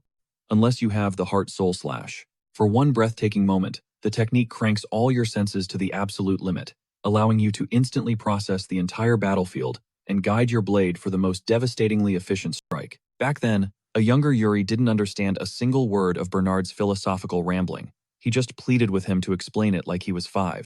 Bernard just laughed, telling him he'd understand when the moment arrived. In the heat of a true battle, his instincts would take over. Snapping back to the present, he effortlessly sidesteps the first spear, then launches himself airborne, twisting his body to evade the second. He lands perfectly on the spear's shaft, using it as a springboard to propel himself even higher into the chaos. From there, he dives down like a hawk, his sword a silver blur that carves through orc after orc, before they can even process what's happening. But his rampage is cut short when 3 more orcs converge on his position. After being on the battlefield for so long, even he knows that taking on 3 at once head-on is reckless. A thrill runs through him. As the orcs charge, he activates his technique, his mind calculating the single most perfect path to victory. In one fluid motion, his sword dances through the air, dicing all 3 of them into pieces. His technique is so ridiculously advanced that his physical body can barely contain the speed of his thoughts. He then snatches a spear from the ground and lets out a primal roar, calling out the orc wall directly. He hurls the spear with incredible force. The orc wall moves to block it, but it was a feint. The real target was the war banner, which is skewered and sent tumbling to the dirt. That's it. The orc wall is officially rage-baited. He bellows for his forces to withdraw, screaming that he will handle this disrespectful human himself. The prince expected the orc army to swarm him, but instead, their leader decided to prevent more pointless deaths, ordering a full retreat. Our boy's whole plan was just a little payback for that cheap shot with the arrow from earlier. As the dust settles, Sevilla comes sprinting toward our hero, frantically asking if he's hurt. He just gives her a reassuring smile, telling her not to worry about a thing. He casually remarks that the battle seems to be over, and asks how it feels to score her first W as part of the Allied forces. Overwhelmed with gratitude, she tells him they only made it out alive because he showed up when he did. Miles away, Orkwall is seething, consumed by the humiliating defeat and a burning hunger for revenge. The scene cuts to a rowdy inn, where Jared is regaling a captivated audience with the epic saga of the prince, who single-handedly charged in to rescue the princess. The other soldiers are eating it up, but another knight scoffs, saying he heard, "Our hero was just some lazy bum who did nothing but gamble." Ronald immediately jumps to his defense, declaring that the prince absolutely carries the spirit of a true royal. He then promises to tell the knights every legendary detail he witnessed. The other soldiers just laugh, joking that the guy is completely wasted. Across the room, Asana quietly eats, convinced that Yuri is far too skilled to be a simple nobleman, especially since he instantly identified her as an assassin. And yet, he deliberately walked onto a battlefield, and always acts like he's 10 steps ahead of everyone else. The assassin calls over the innkeeper, saying she's trying to find someone. She describes her target as a swordsman with brown hair, who's ridiculously skilled, a description that, she admits, hardly narrows it down at all. She then mentions the guy had a weird-as-hell accent, and just like that, everything clicks for the old innkeeper. He confirms the man didn't have brown hair, but the accent was unmistakable. The innkeeper even recalls his bizarre order, a rice dish, hold the rice, and he was asking for the route to Balshad. A satisfied smirk plays on her lips as she tosses him a coin. The innkeeper catches the money, grateful for the unexpected tip. Asuna's mind races. Balshad is the rendezvous point for the Allied forces. This mysterious figure is tracing the exact same path as our hero. She realizes she needs to track him down, and fast. This man is one of the 10 strongest fighters in the entire land, the legendary swordsman from the east. The camera then pans back to our hero, who is leading his troops out of Gid, and onward to their next objective. The long journey forces them to camp out a few nights, but they are taking zero chances, especially after witnessing the orcs' savage brutality firsthand. Yuri smirks, noting that the soldiers have already adapted to the new routine, barely needing any instruction. Raymond agrees, adding that they've run the drills so many times it's become pure muscle memory. The prince then tells the knight he's going to scout the perimeter for a bit on his own. Stepping beyond the campfire's glow, he's immediately struck by the eerie silence of the woods. He scans the darkened tree line, his senses on high alert as he thinks about how the odds of an ambush skyrocket after dark. Abruptly, a string of screamed curses shatters the quiet, yanking his attention. Moving stealthily toward the noise, he finds two knights ganging up on someone. These two absolute scumbags are verbally tearing into Corey, driving the poor half-orc to the verge of tears. One of them even has the audacity to accuse the translator of being a spy for the monsters. Corey frantically denies the charge, swearing he would never dream of doing such a thing. This only enrages the knight, who violently seizes the translator's arm and rips off his gauntlet. He snarls, demanding to know where a freak like him stole it from, but the terrified guy can only stammer his denials. Before the situation can explode, our hero decides he's seen enough and steps out of the shadows. He confronts the knights, his voice ice cold as he demands to know what the hell they think they're doing. The trash-tier soldiers try to stammer out some lame excuses, but Yuri cuts them off. He tells them to get a grip and get lost. Immediately, paralyzed with fear by the prince's presence, the knights snap to attention, and then bolt from the scene as if their lives depended on it. Our hero then turns to Corey, his voice softening as he asks if he's okay. The half-orc shakily thanks him for the rescue. Yuri then asks if he wants the two men punished for what they did, but the kind-hearted translator forgives them, saying that it's natural for people to prefer beautiful things. So it's just common sense, he adds, that they would despise someone as grotesque as him. He explains that receiving special help like this actually makes his ultimate dream feel meaningless, which piques the prince's curiosity. The half-orc clarifies that his only goal in life is to be able to live peacefully among everyone else. Yuri thinks to himself that a dream like that might be completely unattainable. He knows that Corey's role as a translator is useful for now, but everything could change the moment the war is over. Our boy pats him on the head reassuringly and asks how his training with Hernando is coming along. He strongly encourages the translator to learn magic from the old mage, telling him he'll need a tangible skill to make a life for himself among humans. Later that night, the prince calls a council meeting, asking for a report on their ambush preparedness. Raymond replies that their supply caches have all been fortified with fireproof blankets, and they have significantly increased the number of guards on patrol. Jared scoffs, questioning if all these measures are truly necessary, and griping that they already have too many sentries on watch. Yuri taps a spot on the map, explaining that they are deep in orc territory, where anything goes. He stresses the high probability that the orcs will use fire as a weapon, just like they did before. As if on cue, a guard bursts into the tent, screaming that the enemy is attacking. The leadership team rushes outside into a scene of total pandemonium, finding the camp swarming with orcs, amidst raging wildfires. All of a sudden, a massive barrel is launched high into the air, culminating in a deafening explosion. The sheer force of the blast catches Yuri by surprise. It's bizarre, he thinks, that orcs would be capable of wielding explosive magic. He immediately turns to Hernando, asking for their next move. The mage's response is blunt. They have to eliminate the squad launching the explosives. Our hero instantly barks orders at Jared and Raymond to command the defense, while he personally hunts down whoever is masterminding this chaotic assault. He turns back to the mage, asking which direction the magic is originating from. Hernando points straight into the fiery darkness. Without a moment's hesitation, our hero says, "I'll be right back," and blasts off at full speed. His eyes widen in disbelief. When he finally lays eyes on the brains behind the ambush, the orc clad in crimson armor is none other than Orkvol, the very same monster our hero completely humiliated in their last battle. Closing the gap, our hero roars, demanding to know if this was all his doing, but the monstrous orc remains utterly silent. Instead, Orkvol hefts his enormous weapon and smashes it downward. Our hero barely manages to parry the blow. The raw power of the impact sends the prince staggering backward, but a thrilled, almost manic grin spreads across his face. He instantly recognizes that Orkvol isn't just more intelligent. His movements are now fluid and deadly. Like those of a true warrior, Yuri tries to create some distance, but the orc gives him zero breathing room and lunges with another devastating swing. Our hero dodges it with clean precision. This deadly game of cat and mouse continues for a moment before our boy manages to parry another bone-crushing blow. He instantly retaliates, unleashing a ferocious counter that smashes into the monster as he channels pure mana through his sword. He has to admit, Orkvol is on a whole different level from your average, run-of-the-mill orc. His blood, now pumping, he declares it's time to find out what this monster is really made of, and explodes forward with a lightning-fast strike. Orkvol sidesteps the attack and unleashes a pulverizing blow of his own. Rocking that main character plot armor, the prince rolls out of the danger zone with a smirk. Just then, the orc begins to seethe with dark mana. blatantly copying the prince's own technique. Yuri lets out a sigh, thinking he totally should have seen that coming. He remembers the orcs using spell incantations for that explosion magic, and it clicks. If an orc shaman can bend mana to their will, then this Orkval dude has to be one of their elite warriors.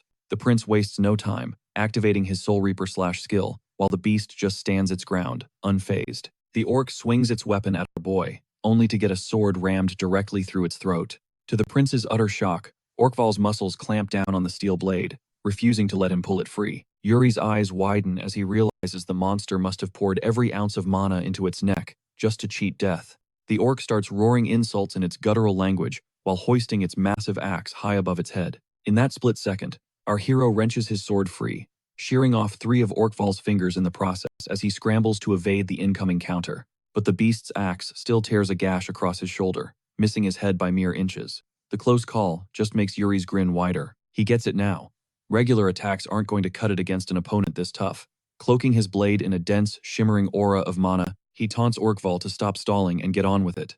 The two combatants square up, their powerful auras crackling in the air. In a blinding flash, their weapons collide, triggering a colossal explosion. As the towering column of smoke begins to fade, a shattered axe is revealed lying on the ground. Our hero stares down with a brutally cold gaze at the defeated orc, who collapses onto its knees.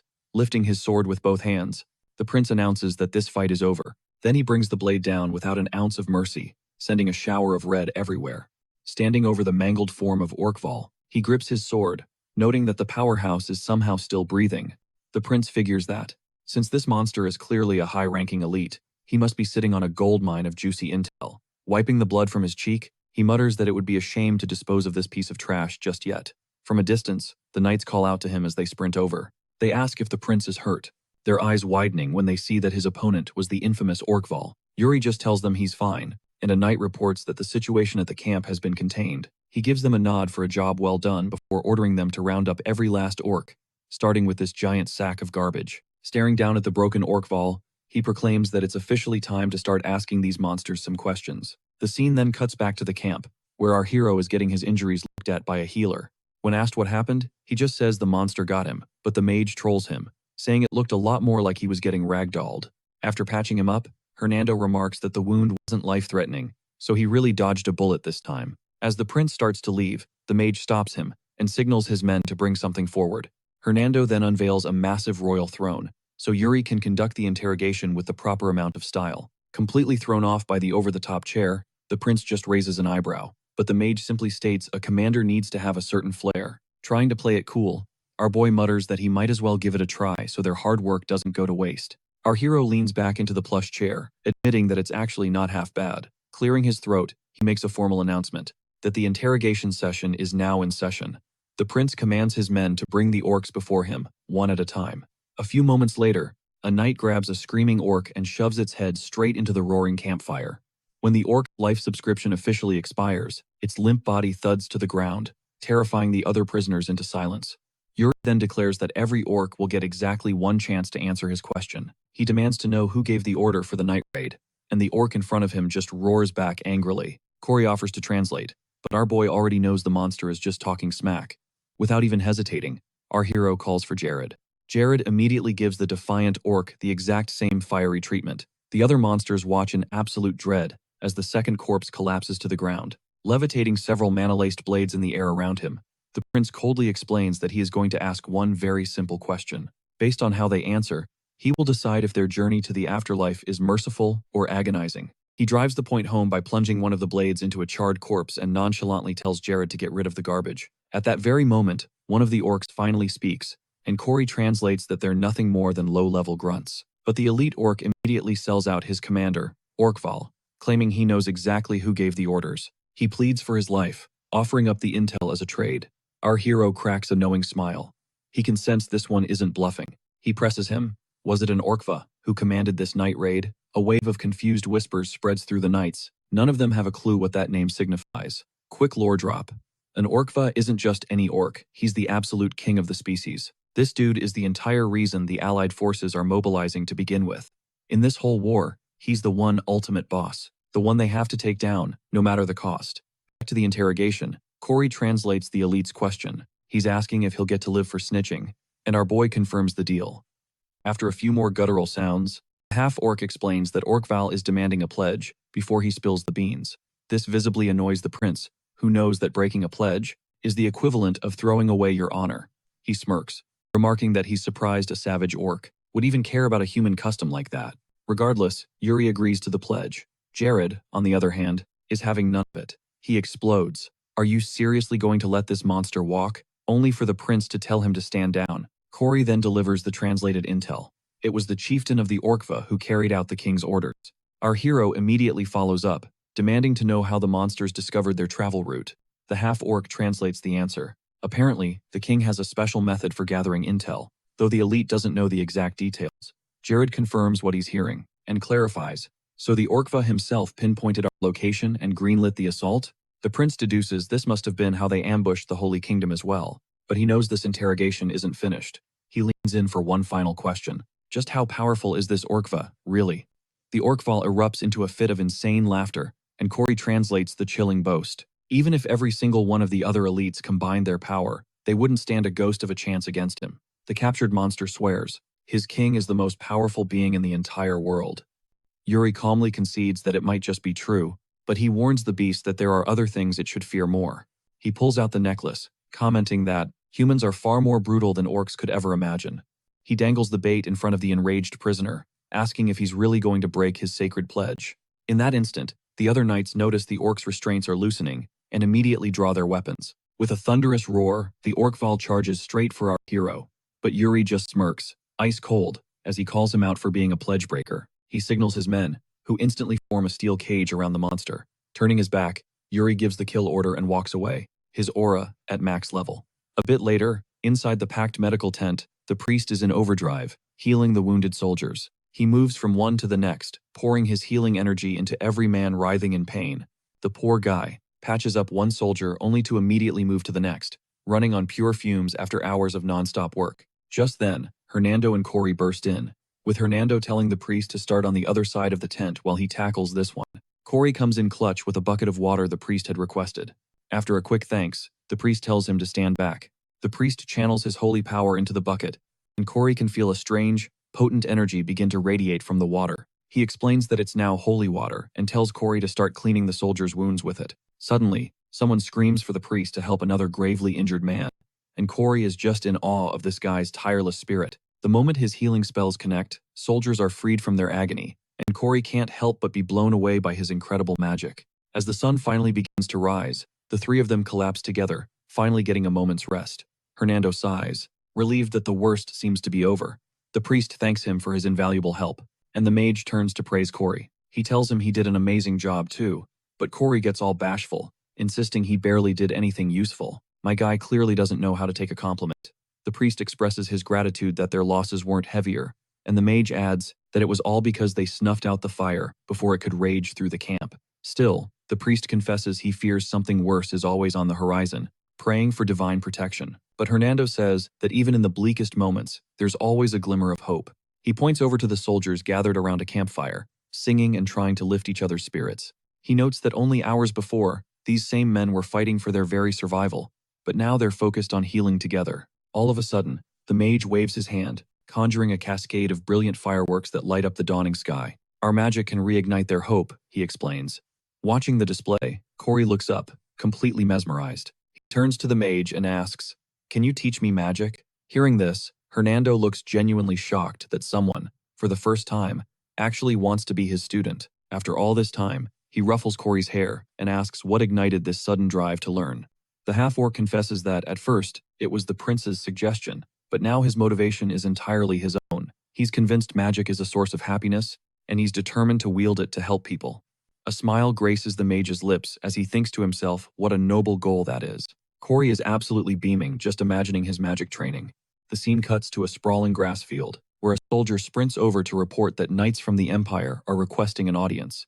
Eric immediately asks if he's actually going, but Yuri states that they have no choice, since they're already close to the meeting point. With no time to spare, the prince instructs the soldier to escort the knights to him. The head knight declares, "It's a pleasure to finally meet our prince in the flesh," and presents himself as Ripeo Artem, the second son of Count Jinan.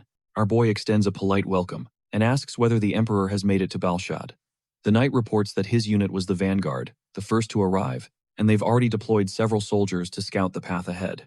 The prince's attention then abruptly shifts to the other knight, and Repeo apologizes, explaining his companion isn't exactly in a condition to offer a proper greeting. The moment the man removes his helmet, our boy freezes in recognition, wondering how fate could have orchestrated such a twisted reunion. It's Graham Heartful, the absolute scum from his past life that our boy has desperately wanted to erase from existence. Graham greets the prince, identifying himself as the man who was stripped of his noble title. In his previous life, our prince had pleaded with this very man to spare him. Yuri plays along, saying it's an honor to meet the celebrated knight, but Graham just shakes his head, stating he is a knight no longer. And so, our prince asks the fallen warrior if he truly volunteered for this war of his own free will, and Graham confirms he did. Repeo then cuts in, telling our hero not to worry about something so trivial, insisting the entire situation was the fault of an incompetent commander. Graham tries to silence him, but Repeo is on a roll, arguing that the glory Graham secured for the Empire was still legendary. Repeo refuses to back down. All the while, our prince is processing the true story behind how this man lost everything. He never in his wildest nightmares imagined he would encounter someone like him within the Allied forces. He's left wondering why one of the Empire's greatest heroes is here, looking so defeated.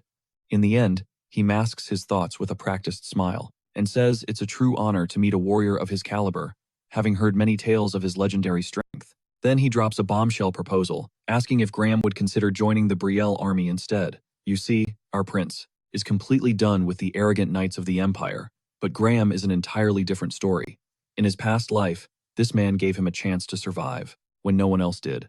For that act of mercy, Graham must have faced unimaginable backlash and severe consequences. Driven by respect, our prince promises that the Brielle nation would treat him with the honor he deserves, but Graham, true to his character, respectfully declines the offer without a single shred of hesitation. The prince doesn't press him. He tells Graham directly that he honors his decision because a part of him already knew Graham was never going to say yes in the first place. After a while, the Brielle army finally marches to the designated rendezvous point of the Allied forces, the colossal city of Balshad. This place is far larger and more breathtaking than anyone had anticipated. For a city located right in the heart of the plains, its sheer scale and influence are off the charts, and that fact alone leaves the prince in awe. He even mentions the stories he's heard, that for generations, the dukes ruling this city have all been formidable magicians. The mage, with their group, confirms the rumor with a nod, but quickly adds a word of caution. Apparently, the current duke has a fierce reputation, and might just eat the prince for breakfast if he's not careful. Hearing this, our boy imagines some rigid, old-fashioned, noble, completely stuck in the past. Ultimately, he shrugs it off, deciding he'll cross that bridge when he comes to it. But the moment they step through the castle gates, he's hit with a reality check. A stunningly beautiful young woman glides forward to welcome the Brielle army, and proudly announces that she is Mary Rose Entree, the Duke of Balshad. The prince is absolutely blindsided. He was picturing some wrinkly old man, not a gorgeous woman. The mage, of course, seizes the opportunity to tease him, reminding him that the times are changing. The Duke herself welcomes the knights with a warm smile before her eyes lock onto our boy. She calls out to him directly, and our prince steps forward without a beat, introducing himself as the army's commander. Mary gives him a brilliant smile, calls him handsome, and then asks his age out of nowhere. He tells her he's 18, and her grin widens, as she notes that they are nearly the same age. As she sees it, this means they should have zero problems, reaching a mutual understanding. After their short conversation, our boy gets a pretty clear read on the Duke. She's the kind of woman who has perfected the art of weaponizing her charm and beauty to get exactly what she wants. Model. But for him, a smile like that is a total red flag. He coolly informs her that age is just a number, since friendship is all about vibing with someone, not how old they are. She just flashes another one of those cryptic grins, and then, bam, she summons the Knights of Bresson. With a confident smirk, she presents them to the Brielle squad, and announces that their two crews will be fighting as one unit. She tells them to get acquainted so they can build some real teamwork. Jared leans over to the mage, whispering, "What's her angle with all this?" The mage just shrugs, replying that it's just her style, and not to read too much into it. Jared then asks, "Hey, isn't Brucin that tiny nation squished up against the border?" The prince nods, confirming he's spot on, and explains that their fighters are absolute units, because they grew up battling the harsh seas. Just then, a grizzled warrior steps up, introducing himself as Jonathan, the commander of the Brucin forces. He pours the prince a drink, and Yuri eyes it suspiciously, asking if it's actually wine. Jonathan admits that such bougie stuff is out of place in a backwater country like Brucin, but offers it anyway. That small comment completely triggers one of Jonathan's men. The dude erupts, screaming about whether the prince is throwing shade on them, just because they're from the countryside. He's practically begging his crew to let him go, furious over the disrespect. Jonathan yanks him back, but his own gaze, cold as ice, locks onto the prince. He asks if the prince wants to make this an official beef with the entire nation of Brusson. The prince just raises an eyebrow. Am I supposed to say sorry? Jonathan's lips curl into a smirk. So the rumors are true. You really are rude AF, he says, or you're deliberately trying to test our limits. Our hero doesn't even blink, firing back that the most lethal ally is one you can't trust, and then asks if they're ready to prove him wrong. Jonathan's response is instant and sharp. Knights have always let their swords do the talking. And right on cue, the Duke cuts in, announcing she would be thrilled to escort them all to the training arena. The scene snaps over to the training grounds, where the Duke is already teasing the prince, asking if provoking a fight was his master plan. Not that she's complaining, because she is absolutely living for this drama. Yuri just tells her to cut the crap, calling her out for being in on the whole scheme. In his head, he knows he needs to gauge the power level of the Brusson Knights, but that's not the whole story. He has a vision of the future, and one of these men is destined to rise up and join the legendary Great Ten. He's dead set on discovering which one it is before anyone else catches on. Down in the arena, the two fighters face off. Prion, oozing confidence, introduces himself and tells Roland they're about to have some fun. Roland, however, remains completely silent. From the stands, Yuri is laser-focused on the duel, absolutely certain that its conclusion will reveal something critical. The Great Ten are the continent's most OP warriors, holding so much power, they could literally start or end wars on a whim. That's why getting on the good side of a future member is a massive power-up. And let's be real, the strongest bonds are often forged in a good old-fashioned bro fight. Prion smirks, mentioning he's heard all about Roland, the so-called prodigy who's won a bunch of tournaments. As he blitzes forward, Prion taunts that a real battlefield is a world away from the polished performances they put on for nobles. Roland dodges with ease, thinking his opponent's moves are painfully predictable, so obvious he could end this in a second. He lunges for the win, but the entire stadium gasps when it's Prion who gets slammed to the ground. Roland had expertly dangled some fake bait, luring Prion into an attack that he shut down with a simple flick of his wrist. Then, with a perfect shift in his stance, the guy unleashed a lightning-fast counter. Watching from above, the prince admits the Brusson Knight is legit. No average swordsman could handle him, but Roland is just built different. Prion concedes that he walked right into that trap and gives Roland his props, saying he learned a valuable lesson from their clash. The crowd roars with applause for them both, and the commander notes he'd expect nothing less from the legendary Kingdom of Knights. Our boy says he's flattered, adding that the knight from Brusson had some serious skills himself. The score is 1-0, and he knows this showdown is far from over. The commander immediately calls for his next champion, and tells him he's up. Our hero scans the new opponent, remarking that this guy looks like a real powerhouse. The commander confirms it, boasting that Jose is their strongest fighter, a man whose sole ambition is to be the undisputed best in all of Brusson. Yuri then turns to Jared and casually drops a bomb. He's taking this next round. Jared just stares, completely stunned, as our boy tells him to get a move on. The two new fighters introduce themselves, and after sizing up his foe, Jared gets a sinking feeling he's about to get wrecked, because Jose has the terrifying aura of someone who fights only for the kill. Jose calls him out, claiming he can read him like a book. Size up your opponent, then go for the first strike. Jared knows he can't block the incoming hit, so he scrambles to dodge. Jose just scoffs. You think you have time to be spacing out mid-fight? As a relentless storm of attacks rains down, Jared desperately throws up his guard, and the prince can only think one thing. Jose has the raw power of a freaking orc on steroids. The way Jose blends his raw strength with his swordsmanship is just on another level. The prince knows, without a doubt, that this man is destined to join the Great Ten. But Jared is so tunnel-visioned on just blocking the onslaught that he never sees it coming when Jose literally hoists him into the air and slams him into the ground. And just like that, the fight was over. Afterwards, Jose asks for the warrior's name and even gives him props, admitting he's seriously skilled to have held out for so long. Humbled, Jared replies that he still has so much to learn from a master like him. The prince then gets to his feet, announcing that the score is now settled, and he's calling it quits for now. The Duke rolls her eyes. Are you two finally done with your little brawl? Yuri fires back, that building trust with his men is paramount. This fight wasn't just a fight, it was essential. The Duke makes it clear she's disappointed that the prince is pouring so much energy into his relationship with the Bruins, especially when he hasn't even made an effort to have a single real conversation with her. Just as the Duke starts laying on her manipulative charm, the commander swoops in and cuts her off. He asks when she plans on showing them to their office, reminding her of the promise she made. He presses, asking if they can see it right now. He adds that his men are getting pretty antsy about it. The Duke finally agrees, and then invites our boy to join them. But he shuts her down with ice in his veins, saying he has far more important matters to attend to. With that, he just dips out. The commander can't help but laugh while the Duke fumes, completely fed up with his attitude. A few days later, the Allied forces all converge at the Balshad nations.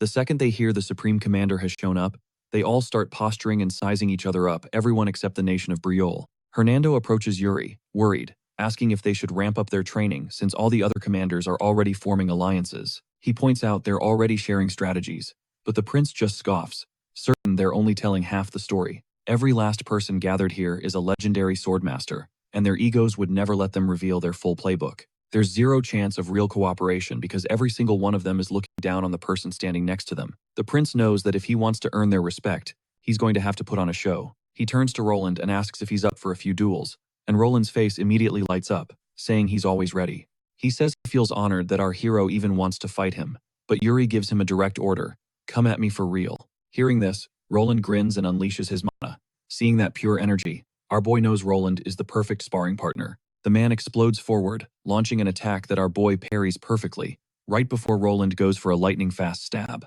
And he has to admit, Roland's technique is surgically precise. There is not a single wasted motion. The warrior was always this efficient, but the last time they fought when he killed our boy, his sword was crackling with a completely different kind of emotion. Things have changed drastically since that time, and he can finally trust that Roland won't stab him in the back. But it's Yuri's responsibility to stand tall before him and command respect. The two clash in a brilliant display of sparks and steel, both unleashing their full power in an attempt to overpower the other. The growing crowd goes absolutely wild, and Jared just smirks, commenting that they seem pretty fired up today. That's when Jose shows up, remarking on the prince's incredible talent before asking him for a small favor. He says he wants a duel, and Yuri is more than happy to oblige, even offering to let him borrow Jared for the match. At that, Jose practically drags Jared away with him, while Roland thanks Yuri for the incredible duel. They agree they have to fight again soon. After the sparring session, the prince chills out under a tree, but his real goal was to have a private chat with Asana. He asks her if she's dug up any intel on the foreigner, and she confirms she has a lead. He's right here in Balshad. This foreigner isn't just anybody. He's the undisputed greatest swordsman of the East, and a member of the legendary Great Ten. The story goes that he once faced Orkyu completely alone, though no one knows the real reason for their beef. Still, this guy could be a total game changer. Yuri orders Asana to track him down immediately, because his coming battle with Orkyu is guaranteed to be his last. And after that showdown, his time as one of the Great Ten will be over. The narrative then reminds us of the man who was once a prince of the Empire, but who now stands as the commander of the entire Allied forces. That man's name is Ragnar, a face our hero recognizes from his past life. The memory hits him like a truck, a flashback to the days before his regression, back when he was getting cozy with the princess. Yuri confidently tells her no one's going to be a problem, but Catherine's eyes show she's not buying it. Promising he'll handle everything, Yuri pulls her closer, and the two let their passion take over. Suddenly, a voice from the couch cuts in, telling them to take their games elsewhere, and the princess just about dies of embarrassment. Ragnar slowly rises. He scoffs, muttering that she's getting worked up over nothing. Then he turns to our hero and drops a bombshell question. Does he actually, truly like the princess? Our prince is completely lost, having no idea what he means. But Ragnar doesn't push it, just saying he'll figure it out on his own time. Snapping back to the present, Yuri realizes that even in that brief encounter, he knew Ragnar was on a whole other level. Fast forward to the War Council, where all the big shot leaders are busy gossiping about the new commander-in-chief. The nobles immediately start squabbling, seeing this as a chance to schmooze a royal and inject their own political drama into the mix. And just then, Yuri's eyes go wide. A shadow looms behind him. It's Ragnar, who appears out of nowhere to address the entire council. He strolls to the head of the table, announcing that things have been way too chill around here. He taps the armrest, and a suffocating aura floods the room. Then, with ice in his voice, he declares that he despises cowards. The air grows thick, and every single person in the room struggles under the immense pressure. But our prince? He just smirks. Now that's how you make an entrance. The commander warns that he'll cut down anyone who dares to run, then announces that under his command, every knight gets treated exactly the same. The room is dead silent, but Yuri breaks it, speaking up with, "I have a question." He asks the commander what intel they have on the orcs, all while thinking this guy has some serious guts. Ragnar cracks a smile and asks for his name. Our hero introduces himself, and the commander's smile widens. He says Georg has told him all about him. Getting to his feet, he calls it a damn good question, revealing that the Orkua have already united 3 massive tribes. He claps a heavy hand on the prince's shoulder, adding that their scouts have already pinpointed the first wave of troops massing near Balshad. He declares that their showdown with this force will be the very first battle for the new allied forces. The commander then looks Yuri dead in the eye, offering him the chance to lead the charge on the front lines. The entire room holds its breath. Without missing a beat, Yuri confidently accepts, vowing to pour his all into it. That night, however, he sits alone by a campfire, lost in the weight of his choice. Mary approaches him, asking what's eating at him. The prince questions why she's at his camp, and she gets straight to the point, mentioning how he snagged the lead spot. She points out that for someone who just got a huge opportunity, he looks more burdened than hyped. Her curiosity is piqued. He calls her out for being too nosy, a comment she completely ignores. Her expression turns dead serious. She reminds him that her own people's lives are on the line in this war, and she's not about to trust the front lines to some stranger she can't read.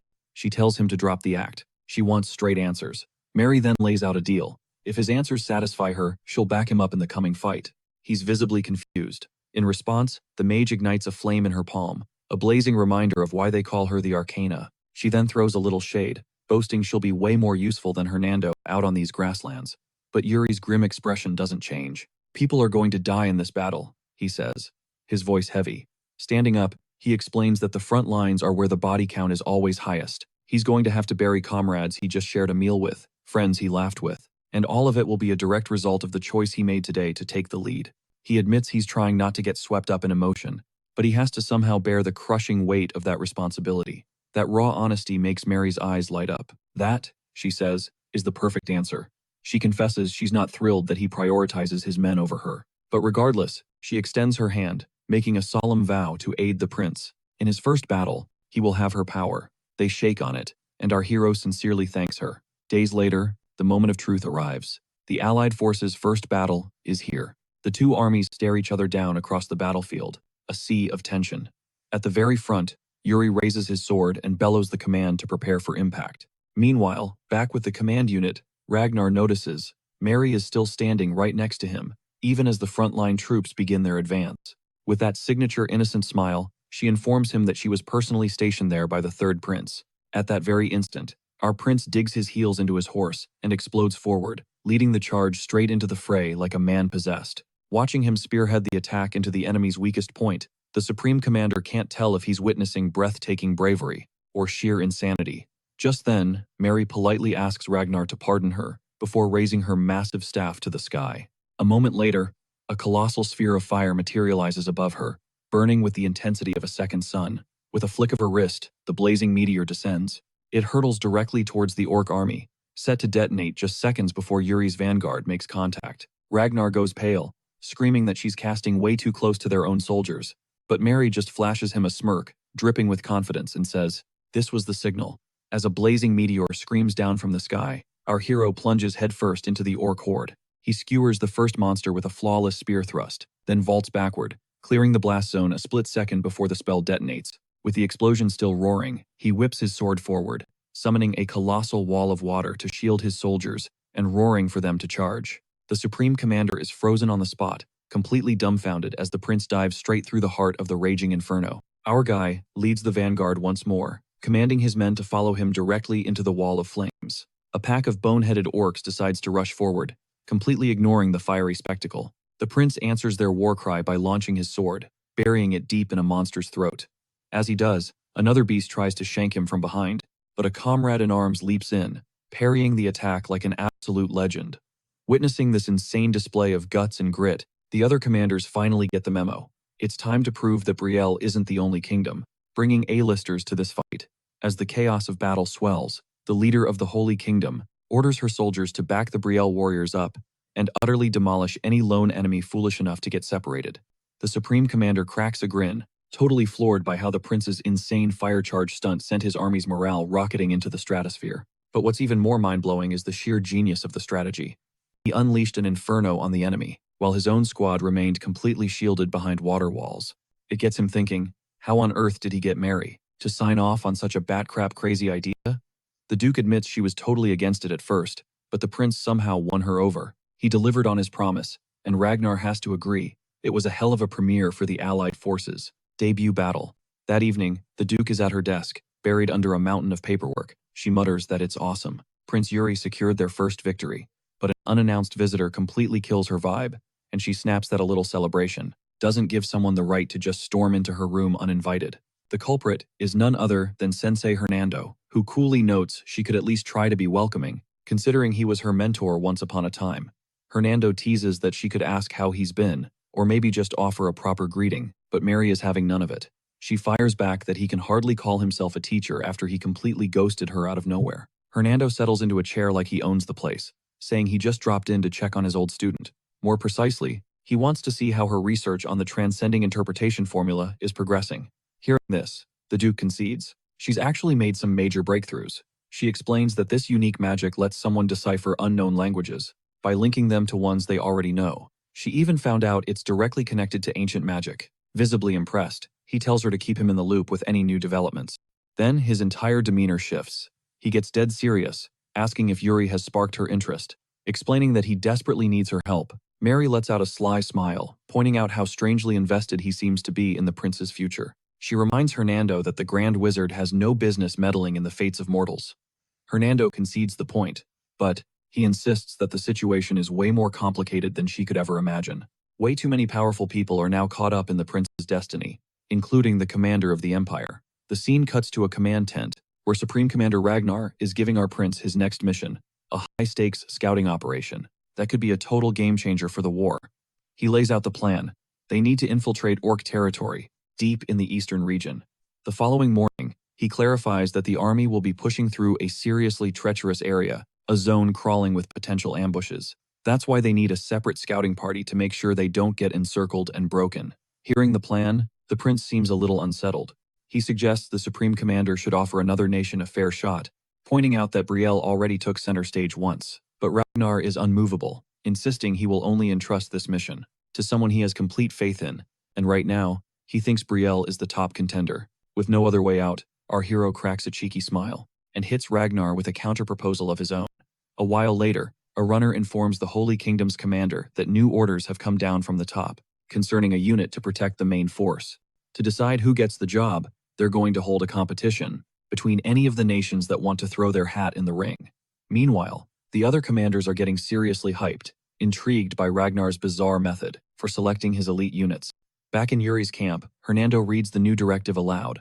Soldiers are to cut off the right ears of any orcs they kill, and consideration for future missions will be based on which nation collects the most ears. The Great Wizard looks absolutely appalled that our prince actually proposed something so barbaric. Our boy just grins, saying these are direct orders from the Supreme Commander. Everyone has to join in, and this little game will reveal each nation's true power. However, his most trusted advisor, he realizes the skills this mission demands are completely different from anything he's ever trained for. Their soldiers are about to have a rough time, but Yuri just flashes that wicked little smirk that screams he's already 5 moves ahead. At the break of dawn, the main event kicks off, and the Supreme Commander himself strides out to declare the rules once more. Their mission is to hunt down orcs and drop them on sight, just as they were briefed. Whichever nation racks up the highest ear count gets top priority for every mission moving forward. You can tell the 3 commanders are absolutely amped, just itching to flex their power. Flipping the hourglass in his hand, Ragnar officially gets the game started. A smirk plays on his lips, totally invested in seeing how this little scheme is going to unfold. One of his own men remarks that he's been listening a bit too much to the young prince. Ragnar just laughs, admitting the kid is seriously starting to grow on him, since his crazy brilliant ideas somehow always deliver victory on the battlefield. Yuri's soldiers crowd around, asking if he's got a strategy. He tells them their first move is to hunt down a pack of orcs. He lets out a laugh, promising them he has it all under control. And wouldn't you know it, they practically stumble upon a roaming group of orc riders. Our boy reveals his red crystal necklace, and its enchanting magical glow immediately draws the eyes of the clueless orcs. With the crystal still pulsing in his hand, he reminds his soldiers that they just need the ears. There's no need to overexert themselves. After that, he bolts forward and begins carving through orcs left and right like a man possessed. Witnessing this display, the absolute unit of an orc leader steps up, staring him down with raw, murderous intent. But before the creature even finishes its wind-up, the Prince of Brielle takes its head clean off. Bro came locked and loaded for anything this contest could throw his way. His first trump card is the fiery, magic necklace he yoinked from some bandits, and his second is the set of custom-made daggers strapped to his waist. Just then, one of his soldiers excitedly reports they've already bagged 10 full ears. but our boy just grins, a knife held casually in his hand, and says that's barely a drop in the bucket. The soldier is visibly confused and asks him what he's talking about. Yuri gets that signature look of confidence in his eyes as he plunges the dagger straight into the ground. The blade erupts, shooting a blinding pillar of light toward the sky, glowing with a powerful aura of electric blue and brilliant gold. The prince then turns to his squad and announces that they are not just here to collect a few souvenirs. They came here to farm aura, and that means they aren't heading home until every single orc in this entire territory is completely annihilated.